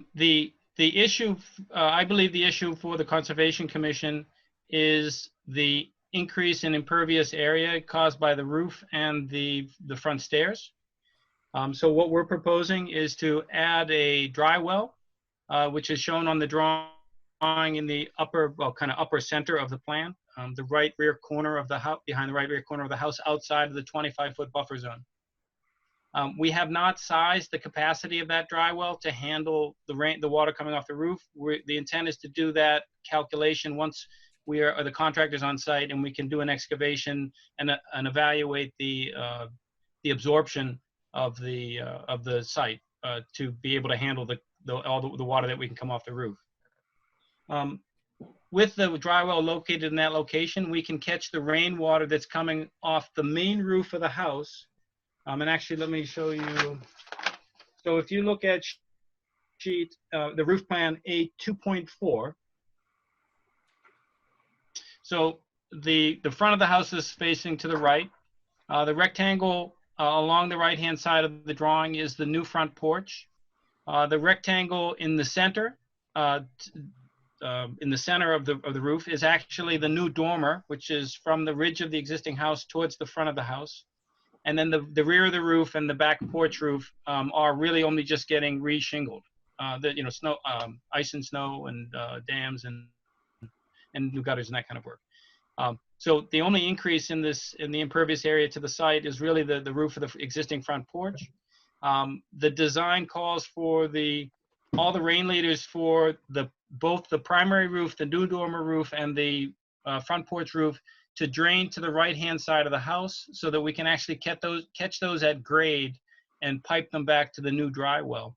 So we're actually increasing the amount of water that we're putting back into the ground directly rather than just depositing on the surface. We are not trying to catch up 100% because the back porch and then the zone of the dormer on the left-hand side of the house, it would be too complex to catch that water, and both of those areas are relatively minor in the scheme of the entire property. The entire site is fully developed in terms of there's no kind of original plant growth. There are trees on the site. There are some issues on the site that we have decided to table.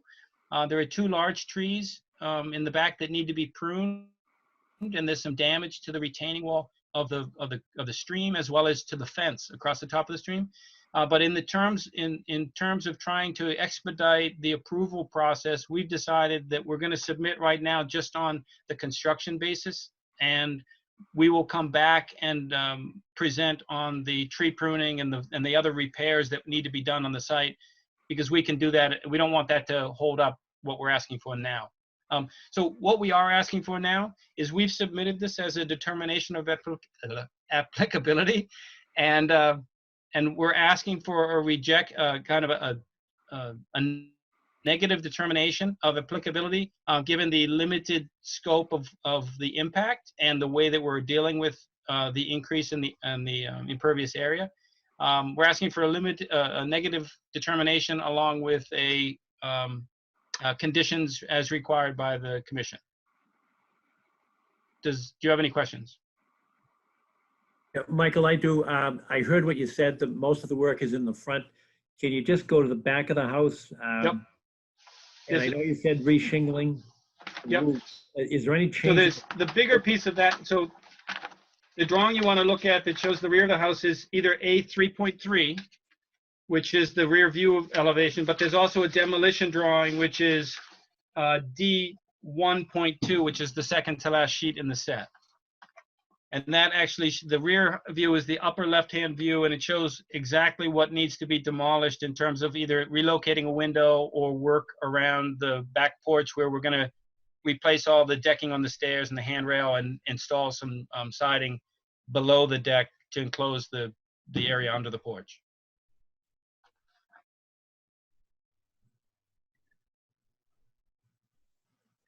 Now, help me out. On the existing, I'm trying to figure out, where do the stairs go on the new plan? Are they going directly towards the brook, or are they circling back and heading towards the front of the house?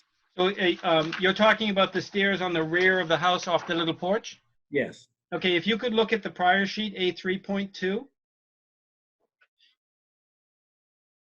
One more. Yeah, right there. So you can see the staircase off of along the rear left-hand end of the drawing. Yes. They basically come back along the house to the front. The proposal at this point is we're not doing any framing work. We're not reconstructing the stair unless in removing the finishes they find deterioration, in which case they'll replace it in kind. The goal is to really just replace the decking boards, remove the decking boards, remove the handrail, using the existing structure, and then adding the skirt, basically the skirting around the entire perimeter of that porch. I would categorize this all as maintenance work because we're reusing the existing structure and we're just making repairs and improving the finishes more than, we're not disturbing the ground, we're not increasing the impervious area. It's really just upgrading the finishes. So there's no footprint change in the rear? No, there's no footprint change in the rear. There's no footprint change with the on the entire project with the exception of the front porch and the steps. Coming off the front porch to the all happening on the street side away from the brook. All right, understood. Okay. Any questions from commissioners? Steve Ivas, any comment? No, just that there is a fence next to those 2 large trees that has failed for a couple of sections. So you'll need to get to that soon, Michael. That's all. Yeah. Well, we're aware of the fence issues, and the chain link fence across the top of the concrete wall, the retaining wall, and the wall itself needs some repairs. Yes. But just because we're trying to get the construction permit going for construction right away, the contractor's on board. This approval is really the last piece in being able to submit the drawings to the building department for permit. We decided to table all of the perimeter site issues, the trees, the retaining wall, the fence repairs. Table that for a separate piece because we can do that in a reasonable pace without delaying the progress of the work. Sounds reasonable to me. Okay, thank you. All right, good. Does anybody feel that there's a need for a site walk? I know the area and I'm comfortable with the work being done on the front of the house away from the brook. If it were on the back of the house, I'd probably want to take a look, but I don't see any pressing need for a site visit, but I'd be open to do so if anybody would like to do that. Hans, Wendy? I don't feel the need to. I'm very familiar with it as well, and you can see it very easily from the street. Thank you. Jerry Burke? No need. Same here. All right, good. So then I'm just trying to think of whether or not there would be any special conditions other than our typical boilerplate ones that would go along with a negative determination. And so the applicant knows and the public knows our usual concerns are with the storage of equipment within our buffer overnight or any refueling of equipment in that area or having hydraulic lines in the area. Those would go along with a negative determination. Do you have any erosion controls, sedimentation controls, anything in the back during the re-roofing process? We haven't discussed that, but we're by all means would accept anything that you require. The reason I mentioned the window relocations and the re-roofing was because I honestly expected it to be debris coming off the roof. Not that any of that debris, I don't expect any of it to be migrating, other than just nails and shingles and that kind of stuff, which will need to be cleaned up. But if you feel that erosion control methods are necessary, by all means, that's something that we can include. Steve, do you have any recommendations on that? The brook is right there, and we want to protect the brook, but I don't know whether or not a silt fence would do anything. Maybe a dug-in silt fence would prevent nails from pouncing and bouncing across the back of the yard. You know, stuff coming off the roof. That's my only suggestion, really. I don't think you need any compost socks there or anything. All right. Well, I'd be comfortable with the silt fence then. Michael, does that make sense to you? I was going to measure 1 minute. It may. I'm just going to measure the drawing to see how far the nearest corner of the back porch is roughly 30 feet from the edge of the brook. Right. So I honestly don't expect anything to go that far. No, and neither do I. Maybe we condition the roofers to not throw any nails into the brook. Maybe it's not the nails we're worried about, it's the coffee cups, right? Yeah. That is Yeah. Well, there's also the retaining wall there too, right? I mean, that's, but it's not high. It's actually very low to the ground. Yes, it is. That's correct. Yeah, okay. And there is a damaged spot that we intend to repair going forward as part of the next kind of package. But it's really, I think in the long term, what we're adding for the dry well and the gutters and funneling it all back into the ground, I think that would make this a moot point. But during construction, I think it's not unreasonable.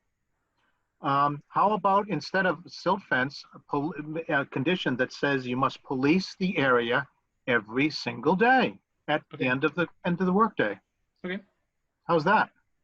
Another that suggestion. That makes sense. But what about the excavation of the stormwater discharge area on the? Okay. Dry well. True. But I mean, you're going to have equipment in there to dig that. How big are you talking about? How many?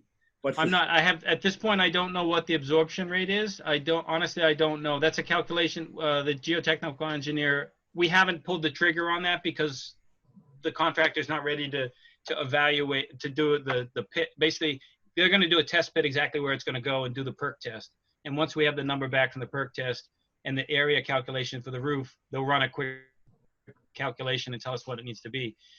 So I would expect it's in something in the kind of three square feet area. But if it's a bad perk, it might be as big as 4 feet square. But at this point, I really don't know. Yeah. Or Michael, you could go with Cultex, the linear Cultex, of course.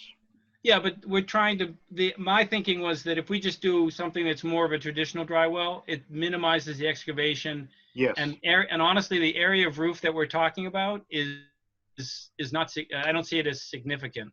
I'd be surprised if the dry well was bigger than 3 by 3, honestly. Sure. All right. Yeah. Well, do we need any erosion controls around a hole of that size? That question goes to you, Steve. Well, by all means, we can add that. I mean, that we're talking about something that's that small, plus they're going to trench to put the pipes in. Maybe we're just talking about doing erosion control from the back, the right rear corner over to the edge of the property line during the course of that kind of putting that piping and the drywall in. That's you're probably only talking about. May I make a suggestion? Yes. Yes. If you're going to have the excavation open for more than a day or two, yeah. I would just install erosion controls. Yeah. Yeah. We're only talking about like 25 to 30 feet of material, so it's not. Yeah. This isn't significant by any stretch of the imagination. Yeah. So if for any reason it ends up taking more than a day or two to complete, then or you anticipate that, then make sure it's protected. Yeah. Which is likely, right? Yeah. Plus policing the area. All right. Yeah, plus policing the area. Okay. And Steve, you've got those special conditions? Yes, I do. So with those special conditions, is there a motion to issue a negative determination contingent upon those special conditions that we've discussed? So, all right, Wendy moved. Is there a second? Second. Thanks, Jerry. Any discussion? All in favor? Aye. Aye. Aye. If I can back the train up for a minute, I should have asked before that vote. Are there any abutters or members of the public that have a comment or ask a question? Seeing and hearing none, thankfully. Thank you very much. All will stand. We try to be quick, right? Yes. That's. All right, thank you, Michael. Thank you very Well, much. Michael, it's a lovely improvement to the facade of the house. Thank you very much. Yeah. We're moving forward. Yeah. All right. Have a great evening. It's been very interesting being back and seeing everything go forward. 7-Eleven is still on the books. I'm amazed. Seriously, I'm just amazed. Yes, it is. Next on the agenda is 15 Edward Avenue. Hello, can you hear me? Hello? Yes, but just barely. Okay, my name is Chris Duffy. I live at 15 Edward Avenue, and my family and I are looking to put in a swimming pool, and we wanted to make sure that we were outside of the buffer zone, and wanted to do the notice of intent to see if that was the case, and to really determine if where that line would be. Again, we anticipate potentially putting next year in a fence or something like that. So we wanted to just, go with the pool right now and just see if we had any issues there, and then next year go in and do the fence later. So, can you orient me, if not us? Yeah. Edward Avenue. Where's Edward Avenue? Yeah. So Edward Ave, if you're coming up Brook Road from East Milton Square, you make the left on Pleasant Street. It kind of curves. You had a stop sign. Yes. Windermere is a right. Yes. Edward's a left behind it. So it's behind us is the Unkwitty Brook, and then the cemetery is back there. So right. It's kind of a little corner. Does that help? No, it does. I know right where Windermere is. Okay. And for the other members, there's a large valley here. It's directly behind, I believe it was 1117 Brook Road that you had in January or February of this year. There's a good sized valley there, and there's a stream that runs right through the valley. Right. Yeah, I think you're referring to the construction that's going on the other side. Is that? That's exactly correct. Yeah. Yes. And when we were there, we actually saw the foam and couldn't figure out where it was coming from. It seemed to be coming out of the cemetery, but the foam was right near where the culvert was. When I read this, and it may be that I missed something in the package, but I don't see any calculations as to the distance to the wetlands. I don't know where the wetlands are. Yeah, and I think that was an error on my part. And I don't know why I assumed that that there would be what am I looking for? A map, that kind of a master map or something for the town. But I measured from the brook to the back of my property, that line across the top is 72 feet at the closest point. And so the pool, would be about 32 feet from the back of that property line. So look about 104, 105 feet, give or take, before from the brook.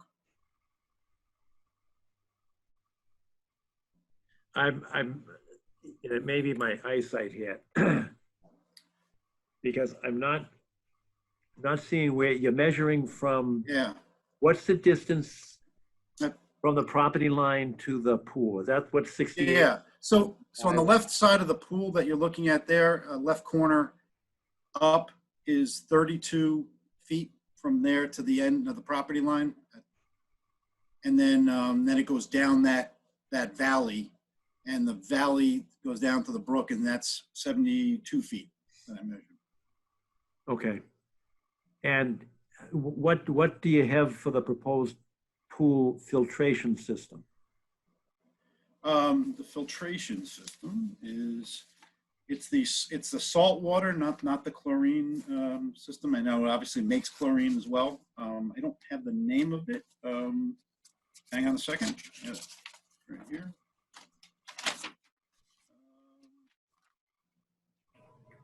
Hayward filter, HP sand. Is that? That's just the filter. Okay. I apologize. So I'm looking for the filtration system.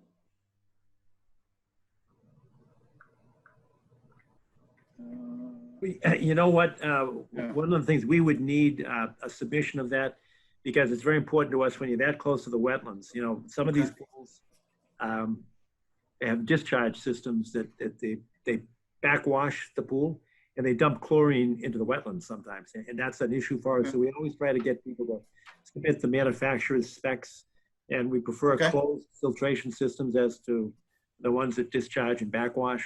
I heard what you said about the salt, but we're just concerned with how close you are to the wetlands. I would like to take a view, and if we put that out a couple of weeks, we can do it within a few weeks, generally speaking. I know I can, and we'll ask around. But I'd like to see some kind of a map, because the record itself doesn't show where the wetlands are. We need a record, because it's a public record. So we need to have some designation of where the wetlands are and then what the distance is. Okay. Could you put that together, and in the meantime, we can set up a date to come out and take a look at it? Yeah, so I could certainly do that. So I guess, the question, the filtration system is one question, and then a drawing of where the wetlands are relative to the property. Yes. And I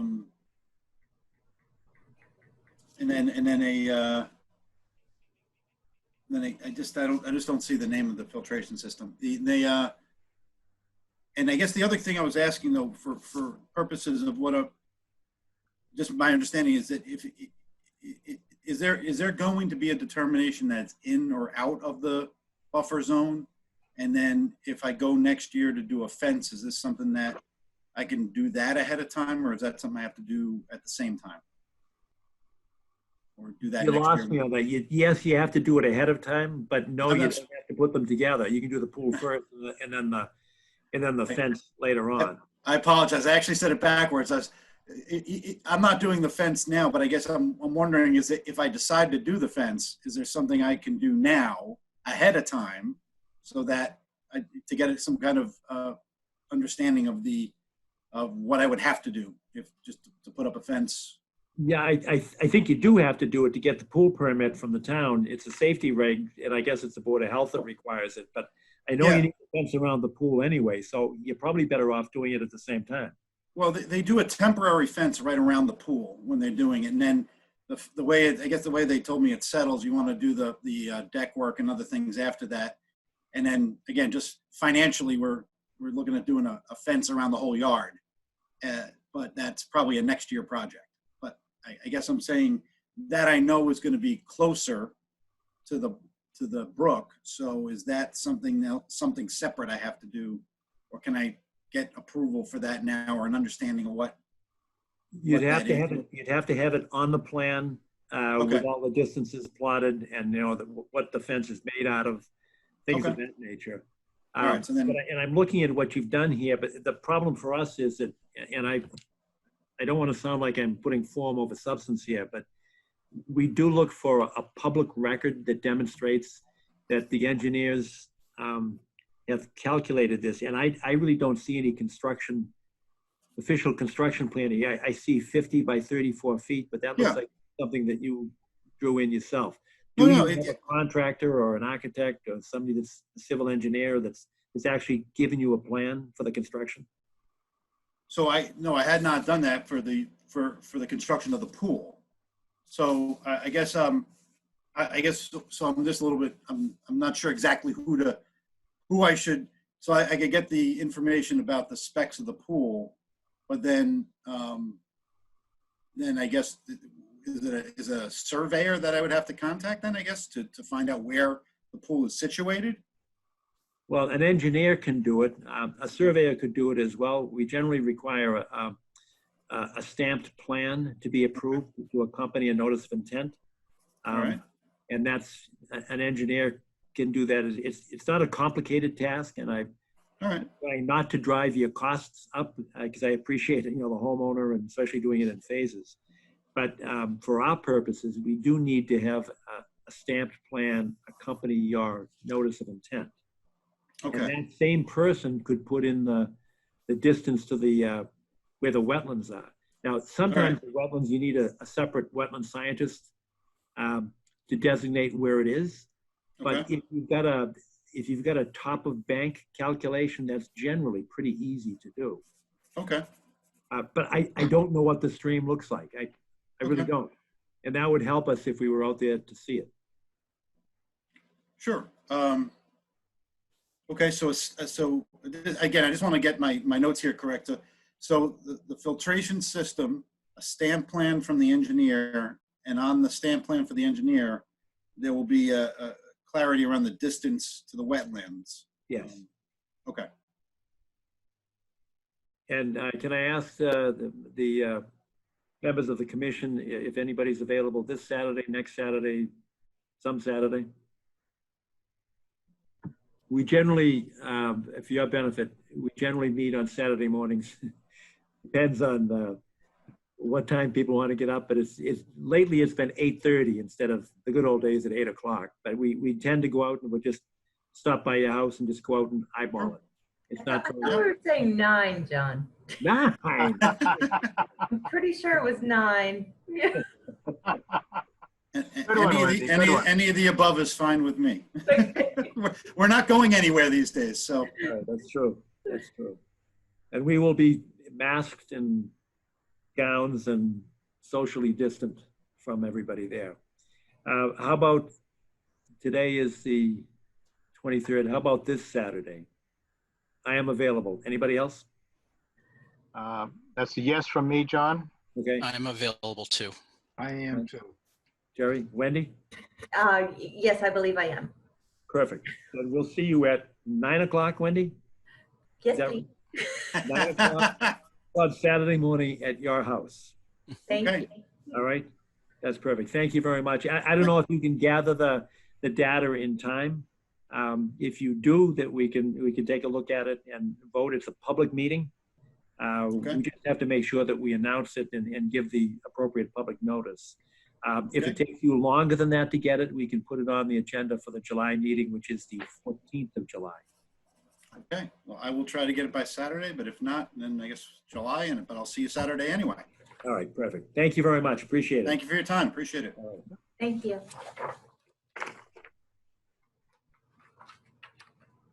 All right, 15. What's the date? The 27th?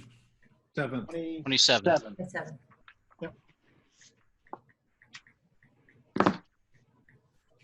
Okay, next on the agenda is notice of intent at 23 Hillcroft.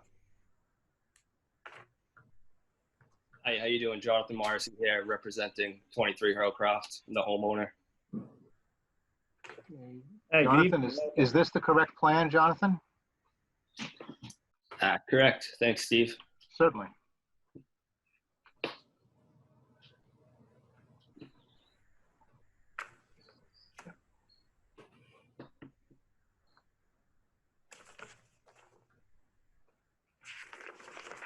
All right, can you just describe the project for us and kind of walk us through the application? Yeah, sure thing. So there's an existing deck off the back left of my house, and we're literally just taking the deck out and just replacing the deck with a one-story addition. It's going to be supported by about 10 sonotubes, so you know, minimal damage to the ground area, and or minimal disturbance to the ground area, I should say. And right to the left of that existing deck, I have a current addition already there on the back right of my house. So I'm just kind of squaring off the back left of my house with a one-story addition. That's just going to be a kitchen addition, extension of my current kitchen. And the back property line there, I back right up to you know, that the Ponce River Reservation. I believe it's called Gulliver's Creek.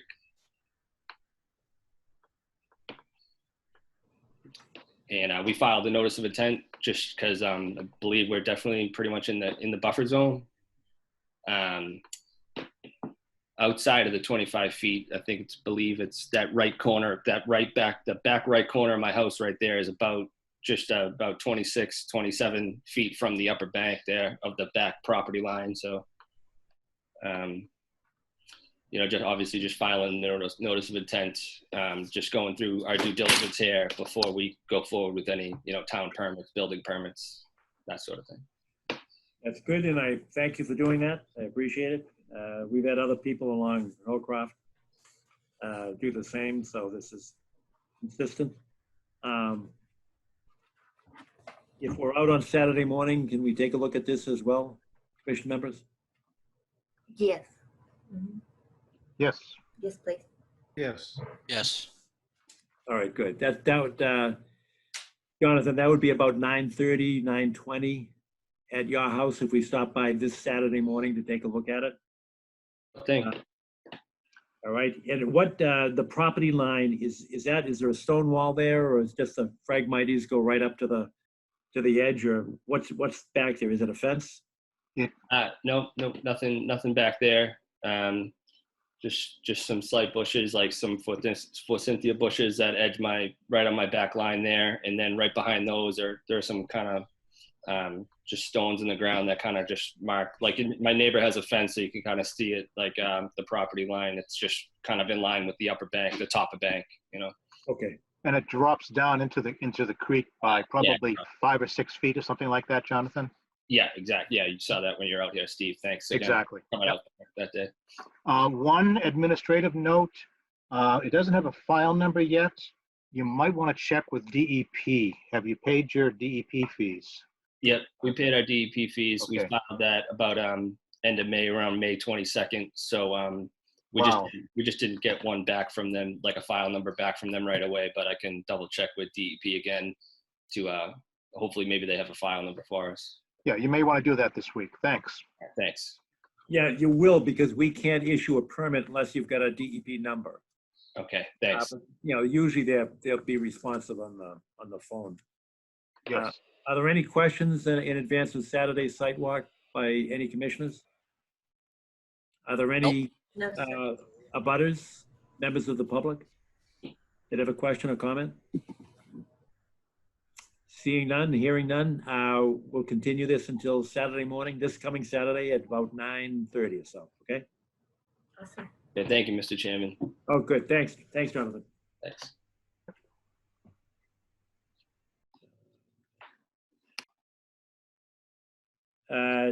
Next on the agenda is notice of intent at 175 Milton Street.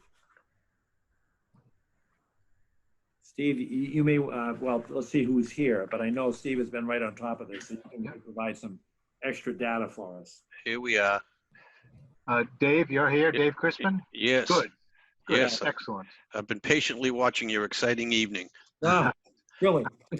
I think Mr. Green was here earlier, and I think Mr. Curran was here, one of the couple of trustees for this site. I got about 20 very quick pictures or images to show you, kind of walk you through this. 175 Milton Street, we're looking at doing some water harvesting and minor drainage improvements on the site. Next slide, Steve. Just back up one, please. This was the site that we had a fine for altering the wetlands, you may recall, about a year ago. The certificate of compliance was issued. Ultimately, the fine was paid. There was some confusion between the contractor and the owner and whatnot, but that got resolved. The fine got paid.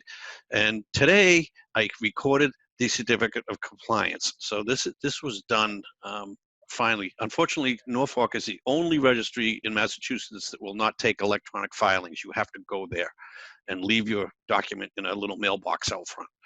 So that part of it is done. You may recall we put a groundwater dewatering trench in to protect one of the buildings in doing that. Well, as we've watched that, next slide, Steve, for the last year, let's go forward instead of that one. Yep. That is the outlet to that dewatering trench. And we've been looking at it for over a year. Every time I've gone there, it's been flowing about 3 gallons a minute. And if we look at the next slide, I think we get the big overview picture of what we're talking about. Milton Street is across the top of the site. Oops, where we go. Yeah. Blue Hill Avenue, 138 there is on the right side. And 175 Milton Street is that big wooded and cleared area. There are 3 areas in there, which I've defined as Area 1, Area 2, and Area 3. I'd like to talk about Area 3 first, which is over on the left side. Steve and I had a couple of email conversations. There are no wetlands over there, so this is outside the buffer zone, and it's kind of for information. But if you jump to the next slide, Steve, I will walk you through the Area 3, and just that's where we are, is over in that corner. Next slide. And we should see some downspouts and coming off of the building, and you see the driveway, which was repaved about a year ago. When they repaved that driveway, we put sleeves under the pipe, under the pavement, with the intention of hooking the roof drains up to get it across the driveway to stop icing problems and whatnot. And there's 5 or 6 of them. I think they show up in the next slide. That's the backyard. The backyard of that building over there has some problem, but whoop. You get quick fingers, Steve. It's the mouse, Dave. It's the mouse. Okay. Let's see if we can get to the next one. It's got some red and yellow. There you go, yes. right there. The red lines there are existing 4-inch pipes under the driveway. The yellow ones are what are going to connect to it. So you can see the red ones just basically went under the pavement and stopped. We need to extend it a little bit to make sure that it breaks daylight. We're outside the buffer zone. We're not changing hydrology. We're just eliminating some puddles and ice problems in the driveway. Let's go to, I think Area 1 is the next one, yep, which is in the northeast corner of the site there. Let's go to the next slide. That just kind of gets you the general picture where we are. This is what that area looks like pretty much every spring. And Mr. Green, I don't know if he's still on or not, but he lives right there and looks at this every year. And I will wrap this up at the end, but he's been telling me it's getting worse and worse and worse and worse. Well, we want to, if you go to the next slide, Steve, put in a 4-inch collection system with these plastic yard drains, which are in the upper left-hand corner, and tie it into the existing drain that was put in last year. And just get rid of those puddles out there. This will be put in with a ditch witch, probably. No extensive alteration. And The reason this darker area is shown as darker green, that's one of the areas we want to irrigate at the end of the day. So we're going to specifically irrigate areas that dry out, not the ones in the deep shade that don't need it. So next slide, Steve. Area 2. This is where all the fun stuff is. Those last two were completely outside the buffer zone, but they're of good information. And if you look at all the dark green areas on this, you can see the areas that we are looking to irrigate. That's about an acre of lawn. And if you come in the building, you see the nice front lawn with big beech trees there. It really enhances. They have been watering this to date with I won't call them handheld sprinklers, but the ones that you put out at the end of a hose, and you turn it on and you run it for a while and you shut it off and you roll it up and put it beside the house. So that's not the most efficient way of doing it. So let's go down to area 2, which is the end of the trench that we put in. Steve, you zero in there. And you may recall the yellow, solid yellow line is that trench that went in, and it is in the wetlands. If you look at this wetlands, it is a lawn. It's not like skunk cabbages and shrubs. It is a mowed lawn, but that's the way the soils and water table and stuff was delineated. So at the bottom of that yellow line, the intention is to put in a overflow manhole with a pipe going to the left in a 5,000 gallon tank, which we can reclaim water and use for irrigation. The dotted lines are simply the 2-inch lines that'll come from a pump and go up to the various irrigation lines. But that being all in the buffer zone, I thought we should show it. Just below that, there is a little depression. I'm calling it a quote unquote pond. It's not big enough to technically be a pond. I believe it's man-made. It's held together, contained by a masonry small dam. I think it was probably built when this was a monastery years and years ago. Next slide, Stephen. I think this will give us a little cross-sectional picture. Oh, that's the area that we're in the wetlands. You can see that this picture was taken a couple of years ago when it was first flagged, but it's lawn, and that's the area we're working in. And I agree with it because I was there 10 years ago and flagged the same exact line. So this is a very quick cross-section of how we want to do this. A small manhole, and I expect this manhole will be a high-density polyethylene 24-inch diameter pipe with a cover on the top of it. And the reason we want to do that is so we can put a filter to collect anything that comes down that dewatering trench. Some of it comes off the roof drains, some of it will come off the new yard drains in the section we talked about in area 1, and filter that before it goes into a tank for the reclamation.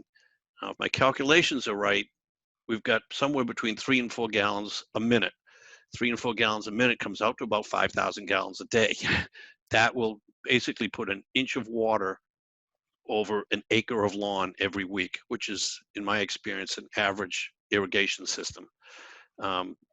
When the big tank is full, it'll bubble out the top and go where it is now, which is symbolized by those black circles to the left of the manhole, and it goes down the embankment and into the pond, and it goes where it goes now. We have recommended that this be done with a plastic tank, 5,000 gallon tank. If it was concrete, it's going to be several tons, and this is way in the back of the site. So a plastic tank like this with dead man braces can be carried by a small backhoe and put in place with minimal effort on the part of the contractor. And I think that is it. So next slide, just say questions. Oh yeah, okay. So it doesn't change the hydrology of the site. We think we can get about 4,000 gallons a day, which I said will irrigate an acre with an inch of water every week. This saves quite a bit on the public water supply. And what's driving this is the water bill that the condominium is getting. So low maintenance, very temporary site impacts. And one last little issue that Steve and I have been talking about, I don't know if this has made it to the commission, but this is Hemingway Pond across the street. As I mentioned, Mr. Green said to me that this is getting worse and worse and worse. And I finally went over and looked at Hemingway Pond, and this is the outlet to Hemingway Pond. The brush that is around the outlet has created, what was the word you used? A fox beaver dam? Faux.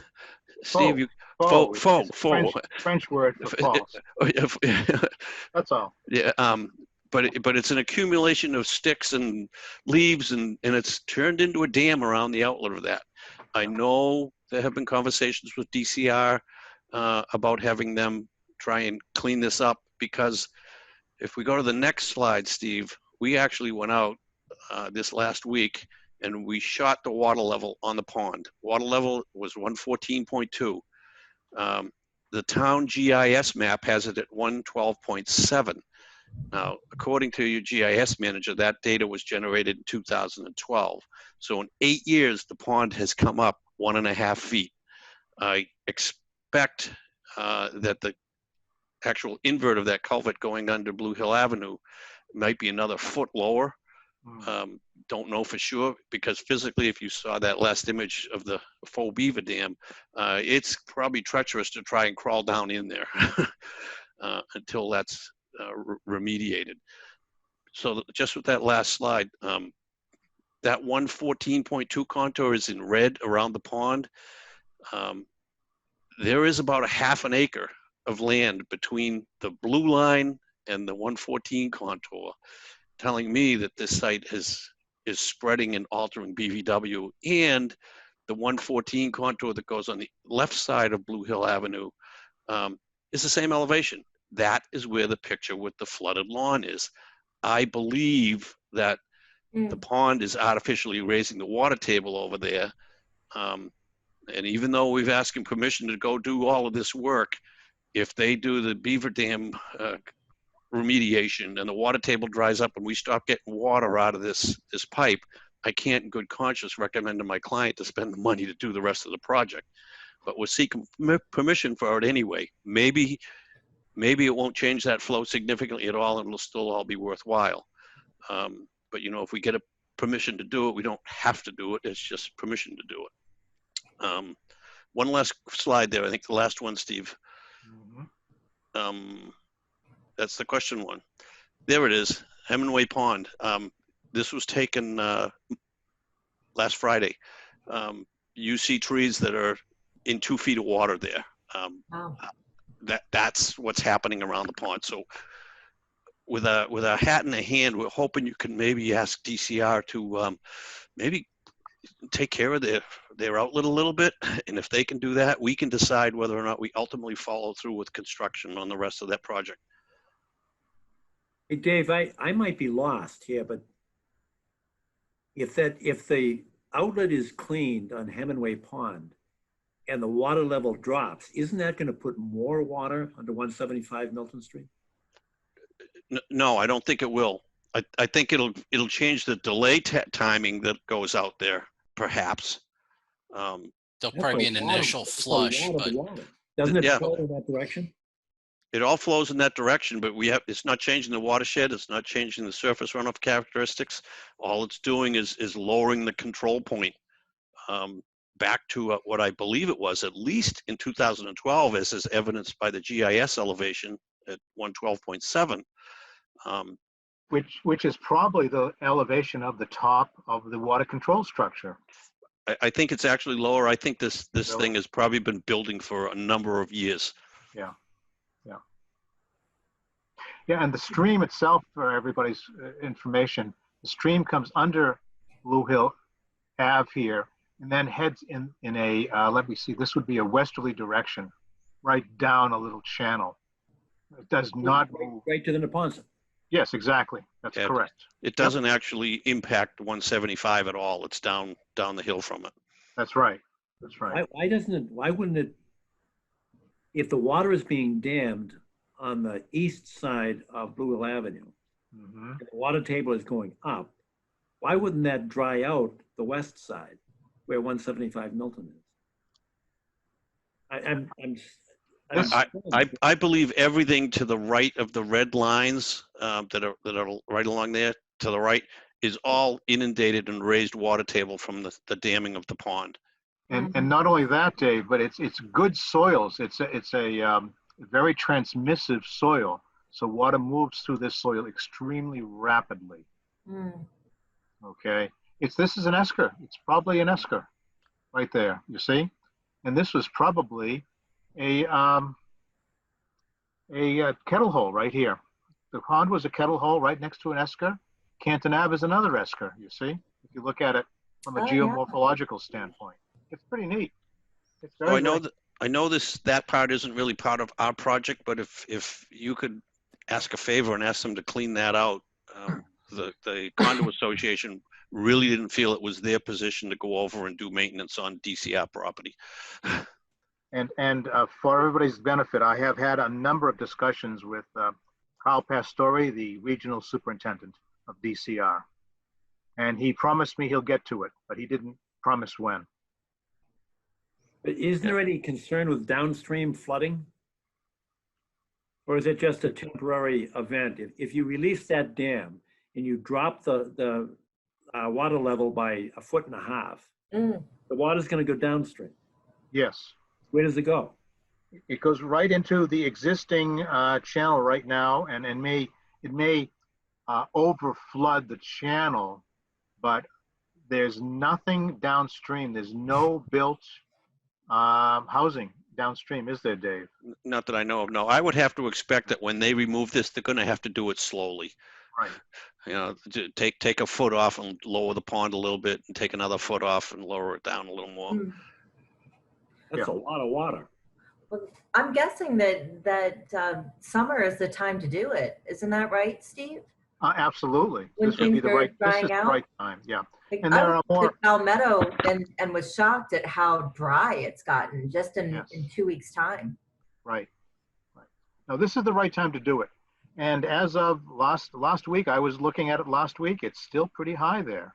I was very surprised, actually. Interesting. Yep. Yeah, well, I half hope that they lower the water table and it doesn't really impact the 3 gallons a minute out of the end of my pipe, because there's a significant savings in water and sewer bills for this project to go forward for the condo. Sure. Now, David, could you explain? You had started to say that was the driving force behind this project, with the condo owners wanting to get some relief on their water bills. But I don't understand, why is this costing them money on their water bills? When you hook your faucet up to irrigate your lawn, which they like to do, I don't know if you've been on the project, it's quite nice in there. And they do irrigate the lawns, particularly in front of the main house as you come in. It's a spacious lawn that has the big house in front of it. We've looked at the water use bills for the last 7 years, and it is thousands of dollars per year that is attributed to irrigation. Wow. Yeah. And I don't know, don't quote me on the exact numbers, but like 35% of it's water and 65% of it is sewer bill. So you're paying for both of them, whether you're using them or not. Yep. Yep. So after a study, we decided, hey, this was worth doing. And then Mr. Green says, this is getting worse and worse. Something's going on with that pond over there. And lo and behold, I went over and took a look, and the conversation started a couple months ago about, hey, we get a dam here. What's going on? Mm-hmm. All right. Does anybody want to take a look at this on Saturday? Absolutely. Yes, I think that's a good idea. So can we do this at 10 o'clock? Yes. All right, good. If you pull in the driveway at 175 Milton, to the left of that blue star, there is a parking space right there, Steve. Yeah, right there. They can pull in, and should be enough room for cars. Perfect. All right. And I'll let the condo people know that you guys are coming, and I'll plan on meeting you if you'd like me to come. That would be great if you could. Yeah. Sure. Will we be allowed to go to the pond as well?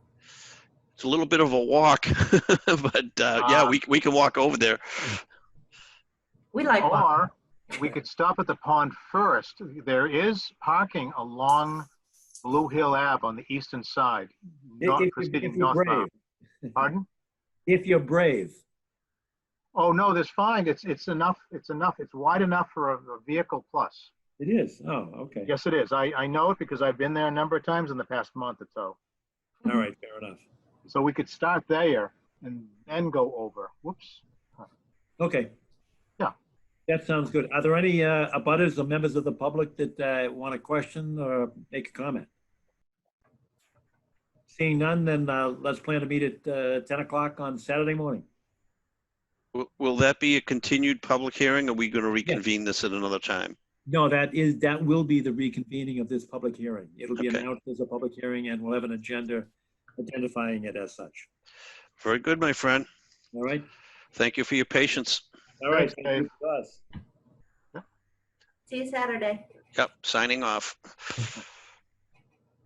All right, next on the agenda is 152 Robin Street.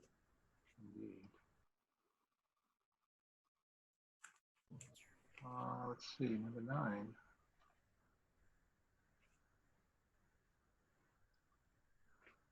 Doesn't really go down here.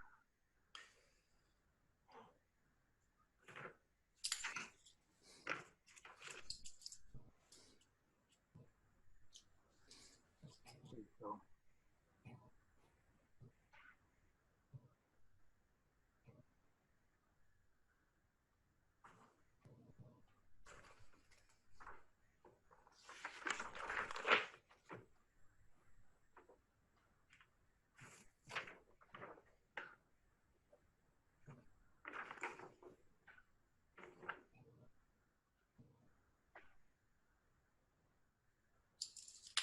Hey, Steve, before we can you just help me out here on this 652 Blue Hill Avenue? It was in the paper today. What's the name of the applicant on that case? We did an RDA there last, whatever, fall. Maybe it was later than that. Maybe it was December or so. Let me see if I have it in my files. Okay, one moment. Is it 6? It's 652? I thought it was 652. It's right. It's around there. some other number. Let me just take a quick look in the master file. Could be 682, but I thought that was an incorrect. 580. I think it's 582. And I know there was a mistake in the paper today. Yes, that's correct. 582. That was Blue Hills Parkway, right? I do not have it. It's Blue Hill Avenue. Yeah, Blue Hill. No, that's Blue Hill Parkway, not Blue Hill Ave. Yeah, no, I don't have it. I don't have any documents on it, John. Okay, no, I looked at Sorry. 152 and it said Lands of the Community in Boston, LLC. And I was trying to remember it was a similar type of name for the Blue Hill Avenue project, because that backs up to this project. So in the photographs in this plan, that's what you're looking at. No, it doesn't. You're talking this project here? Yes, if you look over to the right, that's where the new project is being planned off of Blue Hill Avenue. Blue Hill Avenue? Yes. Are you sure? I thought it was Blue Hills Parkway. No? The Ice House. That was the Ice House property, wasn't it?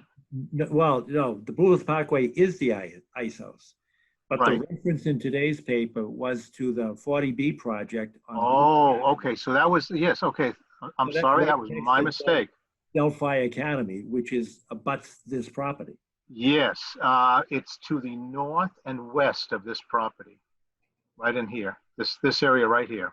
That's correct. Right across from our friends at 591, 593.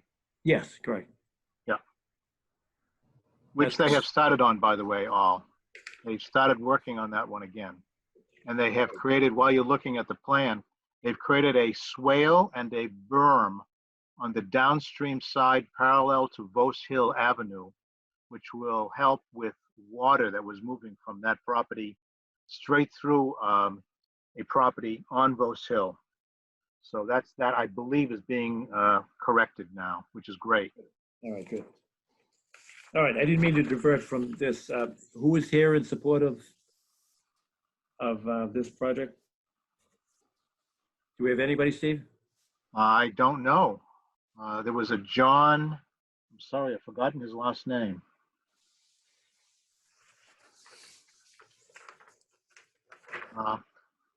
He was instructed last month to come back with a survey plan. And here's the garden, which is, let's see, 30 by 60. There's the stream, the intermittent stream coming down. And then there's the material he wants to move over to here. I'm sorry, he wants to move what? This pile of soil material. Remember the bricks and soil here? I do. He would like to move it to here. I have not been on the site for over a month, so I don't know whether that has been moved yet or not. But you gave him the okay to do some planting in the garden. Yes, we did, and he agreed to move it back from the brook. What was it, 30 feet or 25 feet? Back from the brook, that's correct. And it looks like that's what he's done. All right, so why don't we do this? Since there's no applicant here to do this, and we've been out there before, but can you just, at some time between now and Saturday, take a drive by there to see what the condition of, A, the debris that he wants to move, and B, the garden that we told him to go ahead and you could start? Because I just want to make sure it's far enough away from the brook, because when they first came in with their sort of informal chart or plan, yes, it was right up next to the brook, and he agreed to move it away from the brook, so we didn't have a 25-foot issue. That's correct. That's correct. Yes, I'd be happy to do that. All right, and then we'll be meeting in 175 On Saturday. Street. So if we need to, we could take a look at it, or we can just vote. This is an RDA. So I think we could probably, as long as we put it on the agenda for Saturday, we could take care of it or respond to any concerns that you might have in looking at it. Sure. Okay. With that said, then, with no applicant here, we'll continue this until Saturday, the 27th. Next on the agenda is, well, I should stop and say, are there any questions from commissioners or members of the public or abutters? Hearing none, we move to the next item on the agenda, which is 999 Randolph Avenue, which is the Wollaston Golf Course. Hello, can you hear me? Yes. Yes. Perfect. I can't see you. Is that Kelly? It is. Welcome. Even though I don't see you. So, and I think that I have Charles Grandin, who is the Yes, I'm general here. manager. I'm Okay. here, Kelly. Thank you. Perfect. No, perfect. Thanks for your patience. So when we were before you on the 18th, Wollaston requested a 3-year extension of Order 046-225, which is to permit management of the aquatic nuisance vegetation. This is the same order that has been extended since 1998. The commission asked a couple of things. The first is that no glyphosate be used at the site between the time May 18th till now, and the club has abided by that. It hasn't been used. And you'll recall that that's something that we're not asking to be continued to be used in this extension. And then there was some additional information. So today I submitted to you the information that you asked for. The first was the license to apply chemicals, and it's dated June 1st of 2020. I apologize that you didn't get it to the end of the day. The person from DEP who does this is working from home, issued the license a while ago, but dated it July 1st. So then we had to go back and ask that he reflect that it was actually done June 1st. And he didn't have a scanner, and he didn't have a phone. So he had to wait for him to drive it to deliver it to people today. So that's the world we live in, I guess. I just want to point out that it includes one additional product, not a new chemical, but just a new named product. So I had asked you for Reward, which is Diquat, Captain, which is a liquid copper, and Sonar, which is fluoridone, and then Clearcast, which is imazimov. I'm also now asking for you to include Nautique, which is also a liquid copper, because it's on the license that was issued by DEP. The second thing that you asked for was that the application be submitted so that you could see what it is that people ask DEP for. Since the process is now all online, it's very difficult to print a copy, and Solitude didn't have a copy of the application, but what they did have was a copy of last year's application. So what you're seeing now, thank you, Steve, is the 2019 application, because it was a typed form that you could then submit. It's identical to the 2020 application. The next thing in the package are the safety data sheets for two products. One is the Nautique, which is the liquid copper, because I hadn't submitted that to you before.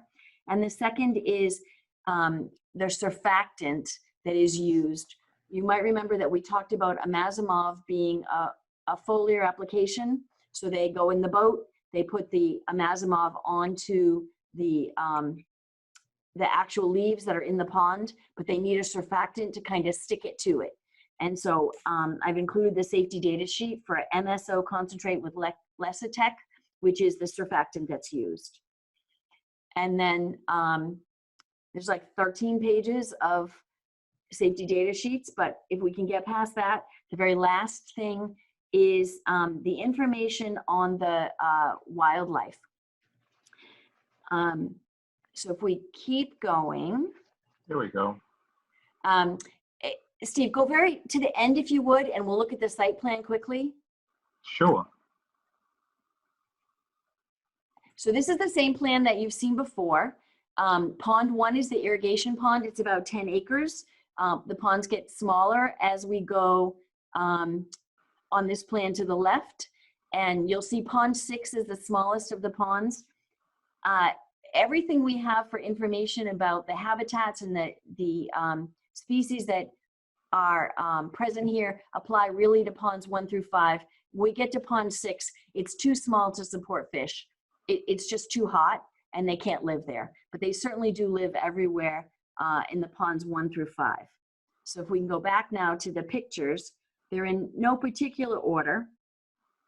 But in May and June of this year, staff at Wollaston photographed the wildlife, and I know Charles will give him some of the photo credits here. And we also talked to Solitude Lake Management about what they have for historical wildlife evidence. So the representative photos include basically a large suburban area of open space, and it supports mammals, deer, raccoons, squirrels, coyotes. Oh, stop there. This one on the right-hand side is a barnacle goose, which is fairly rare here. So I'm told that there were quite a number of birders who were here over the winter because a barnacle goose decided to hang out with the Canadian geese that are here. They've observed, these are duck eggs for the mallards. If we go up a little bit, there are egrets, woodpeckers. You can see here the red-winged blackbird attacking a swan. Those two are there every day. And are they ever friends, Charles? No, they fight. So there's a great blue heron, largemouth bass, green frogs, and bullfrogs. I don't have pictures of the bullfrogs, but we can definitely hear them. 2 or 3 pairs of Baltimore Orioles, the bluebirds that Judith had talked about last time. That's an awesome picture of a dragonfly. So kudos to their staff member who was able to take that picture. The butterfly on the rhododendron. There's a bee, I think is here on the asphalt. Yeah. So this is, there's also some vultures here. So I think your goal was to figure out what do ponds look like if they've been managed for pondweed and algae with pesticides for like 22 years. Here's the turtles, snapping turtles, painted turtles. And so this is what they found. I think it's evidence that there is a functional food web going on here. We see red-winged blackbirds that are eating the damselflies and the dragonflies. We know that there are predator fish at the site that are likely eating the frogs. So in all of the microhabitats that we looked at, we're seeing that there are species living here. So I'm hoping that this fairly cursory review is what you were hoping to see. There was some question about salamanders, and I just have to tell you that to get staff to kick over the logs and take a picture fast enough to see the salamanders, unless we get some professionals out there who are more patient than staff. No offense here, Charles. I don't think we're going to get you some pictures. Do the best we could. So I'm hoping this is what you wanted. It's certainly what I wanted. So that's a great job. Okay.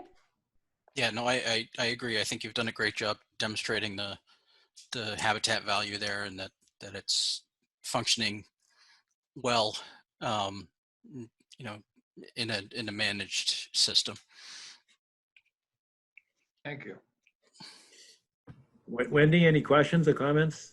Yeah, Kelly, I'm wondering if you could please explain what kind of efforts have you all done to try to minimize the use of chemicals in maintaining these ponds? It sounds to me like we're just you're asking to sort of continue with business as usual, but I'm wondering if there have been any efforts to try to reduce the use of chemicals over time. So we have actually the Nautique that's requested here is a product that they have asked for, but haven't used in the last 4 years. They put it on the license application for DEP 4 years ago because it's a copper product, but they only use what they need when they get there. So if they see algae, they use the algicide.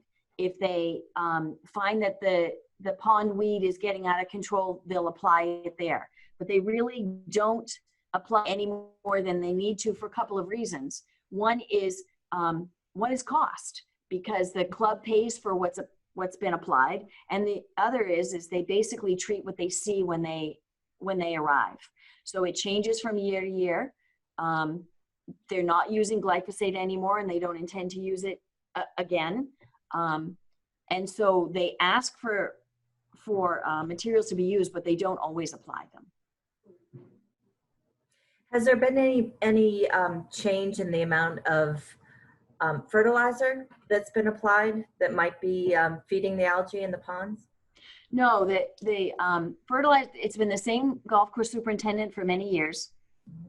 And they work really hard to spoon feed everything here, because the more nitrogen you apply, the more you have to mow, and then the more you have to manage clippings. So they're very careful to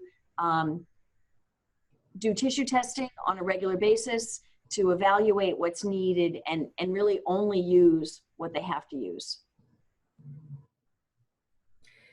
Have you guys tried any mechanical methods for controlling the plant growth in the ponds?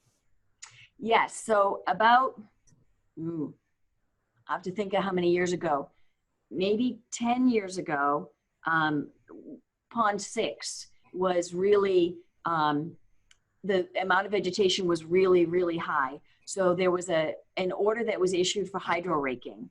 I'd have to go back and look at exactly how many years ago it was.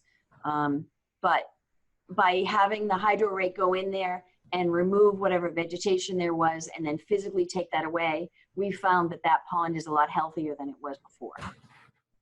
So that's the only time that they've done any mechanical means, but they did do it on Pond 6, and as a way of trying to improve that, because it really was the most shallow pond that they have.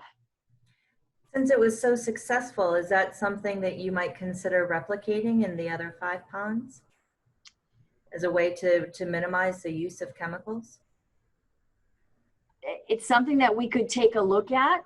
I know that it doesn't work on algae, and I spoke with the superintendent today, and right now there haven't been any applications this year, but the issue that they're having is algicide, and it isn't because they didn't have a permit, it's simply because the contractor hasn't been able to get there. We could talk about the other, whether or not it makes sense for the other species that we're seeing. Maybe I know you had said that like lily pads was a big concern, but you know, they haven't treated lily pads in 3 years. Okay. So they don't treat everything for every year, but we ask for a 3-year review because that's what you can grant us. Understood. I'm going to come on Saturday. I know that a lot of the lakes and ponds associations around the state use, I don't know exactly what they're called, but they're kind of like little bubbler systems that they use in some of the shallow areas. And from what I've seen, they're quite effective. So we have one in the irrigation pond. Okay. It's a fountain, but it works in exactly the same way. Yeah. Actually, we have 2 now, Kelly. We also have one in Pond 6. So, so that's something that they've used as needed. And what that helps is dissolved oxygen. Right. Oh. Right. Well, is that something that maybe you might consider in all of the ponds?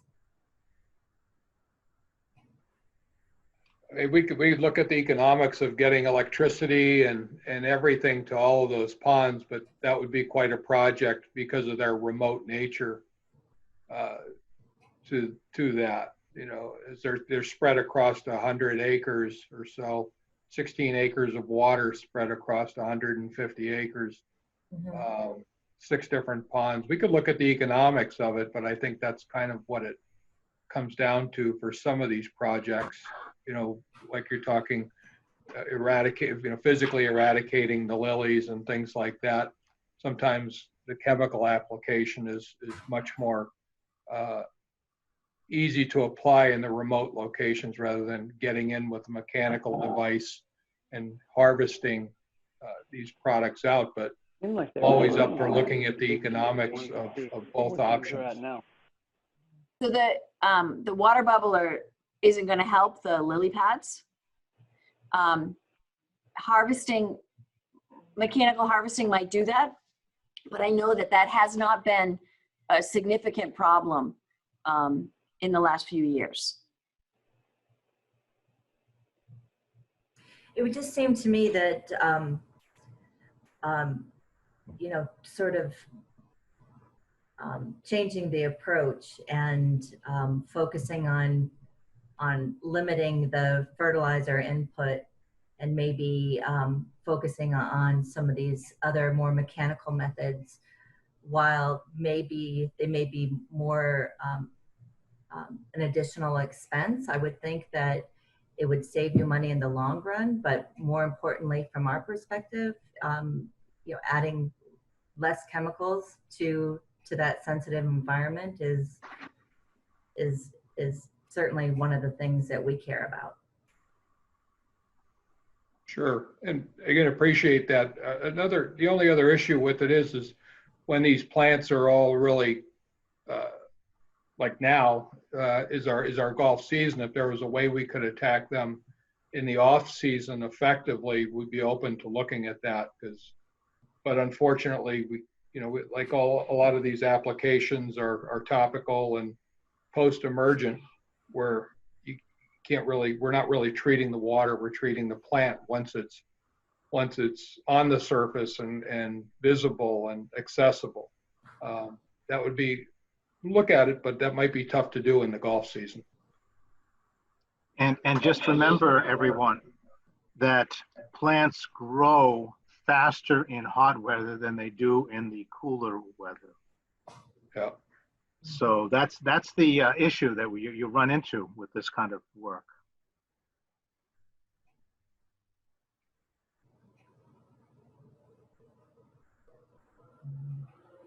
Wendy, you've asked a lot of good questions. I wonder if there's a way to, you know, move forward with kind of an object in, you know, a goal to impose best management practices, something that sort of acknowledges the attempt to reduce the use of chemicals, but acknowledging the need, at least currently.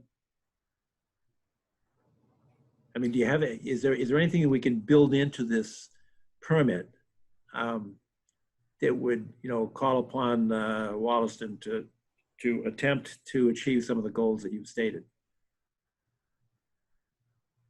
Good question, John. Do you have any suggestions?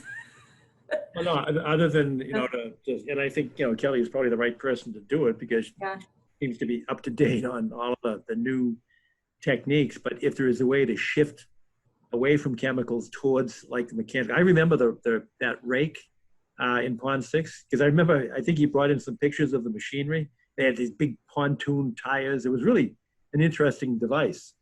But I don't know if that would work in the deeper pond. Pond 1, I suspect, is fairly deep. Pond one is fairly deep. So there's an integrated pest management approach to maintenance of the golf course. And so what the superintendent does is he goes out and he looks for the pests that are visible there. So instead of saying, I'm going to apply, this product, whatever it is, every 6 weeks or every 8 weeks or whatever the effective date is, he looks at what the pests are there and he bases it based on what he knows. He's been there long enough. He says, okay, I know in June I can push the turf a little bit more because I don't have the same pest pressures that I'm going to have in August. When I talked to him today, he said, we've been a lot of days without water. And interestingly enough, I have more people taking carts than I've had in the past because we only have one person per cart. So he's starting to see the pressures on his turf are a little bit greater this year than they might be in other years. And so he's trying to compensate by what we call cultural practices. Can I push people around on different parts of the golf course? Can I align the carts with ropes so that they work differently? Are there some ways that I can aerate the turf? All those things to keep the plant healthy. And he takes a similar approach to the ponds. It's primarily done by the Solitude consultants. But I think that part of what they do is to say, I only apply what I need to apply when I get there. And there was someone who came last Thursday and did a review and didn't make any applications last Thursday for Solitude. They didn't do the algae, and I'm told today, and Charles, you can probably affirm this, that the algae looks pretty bad in at least some of the ponds. But when they were there last Thursday, they determined that they didn't need to apply anything. Yeah, it's a little chunky today, if you look at it. And, as we take this approach to everything, I mean, even as extensively as we've approached the Phragmites in infringing on the property, we treat those literally by hand in the fall with the recommended processes that Steve helped us establish last year. And we're seeing some nice success there. So, we're treating each plant individually. Also, this spring, Dave was a little short on staff. We're limited to the staff we could bring in. So, we didn't even apply a lot of our fertilizers until late into the game, where to the point people were getting concerned about, the color of the fairways and things. But, the bent grass was doing really well, but the Poana grass was being stressed out by the heat and lack of water, and it was kind of dying out, but it actually produces a better, healthier bent grass that we like for golf.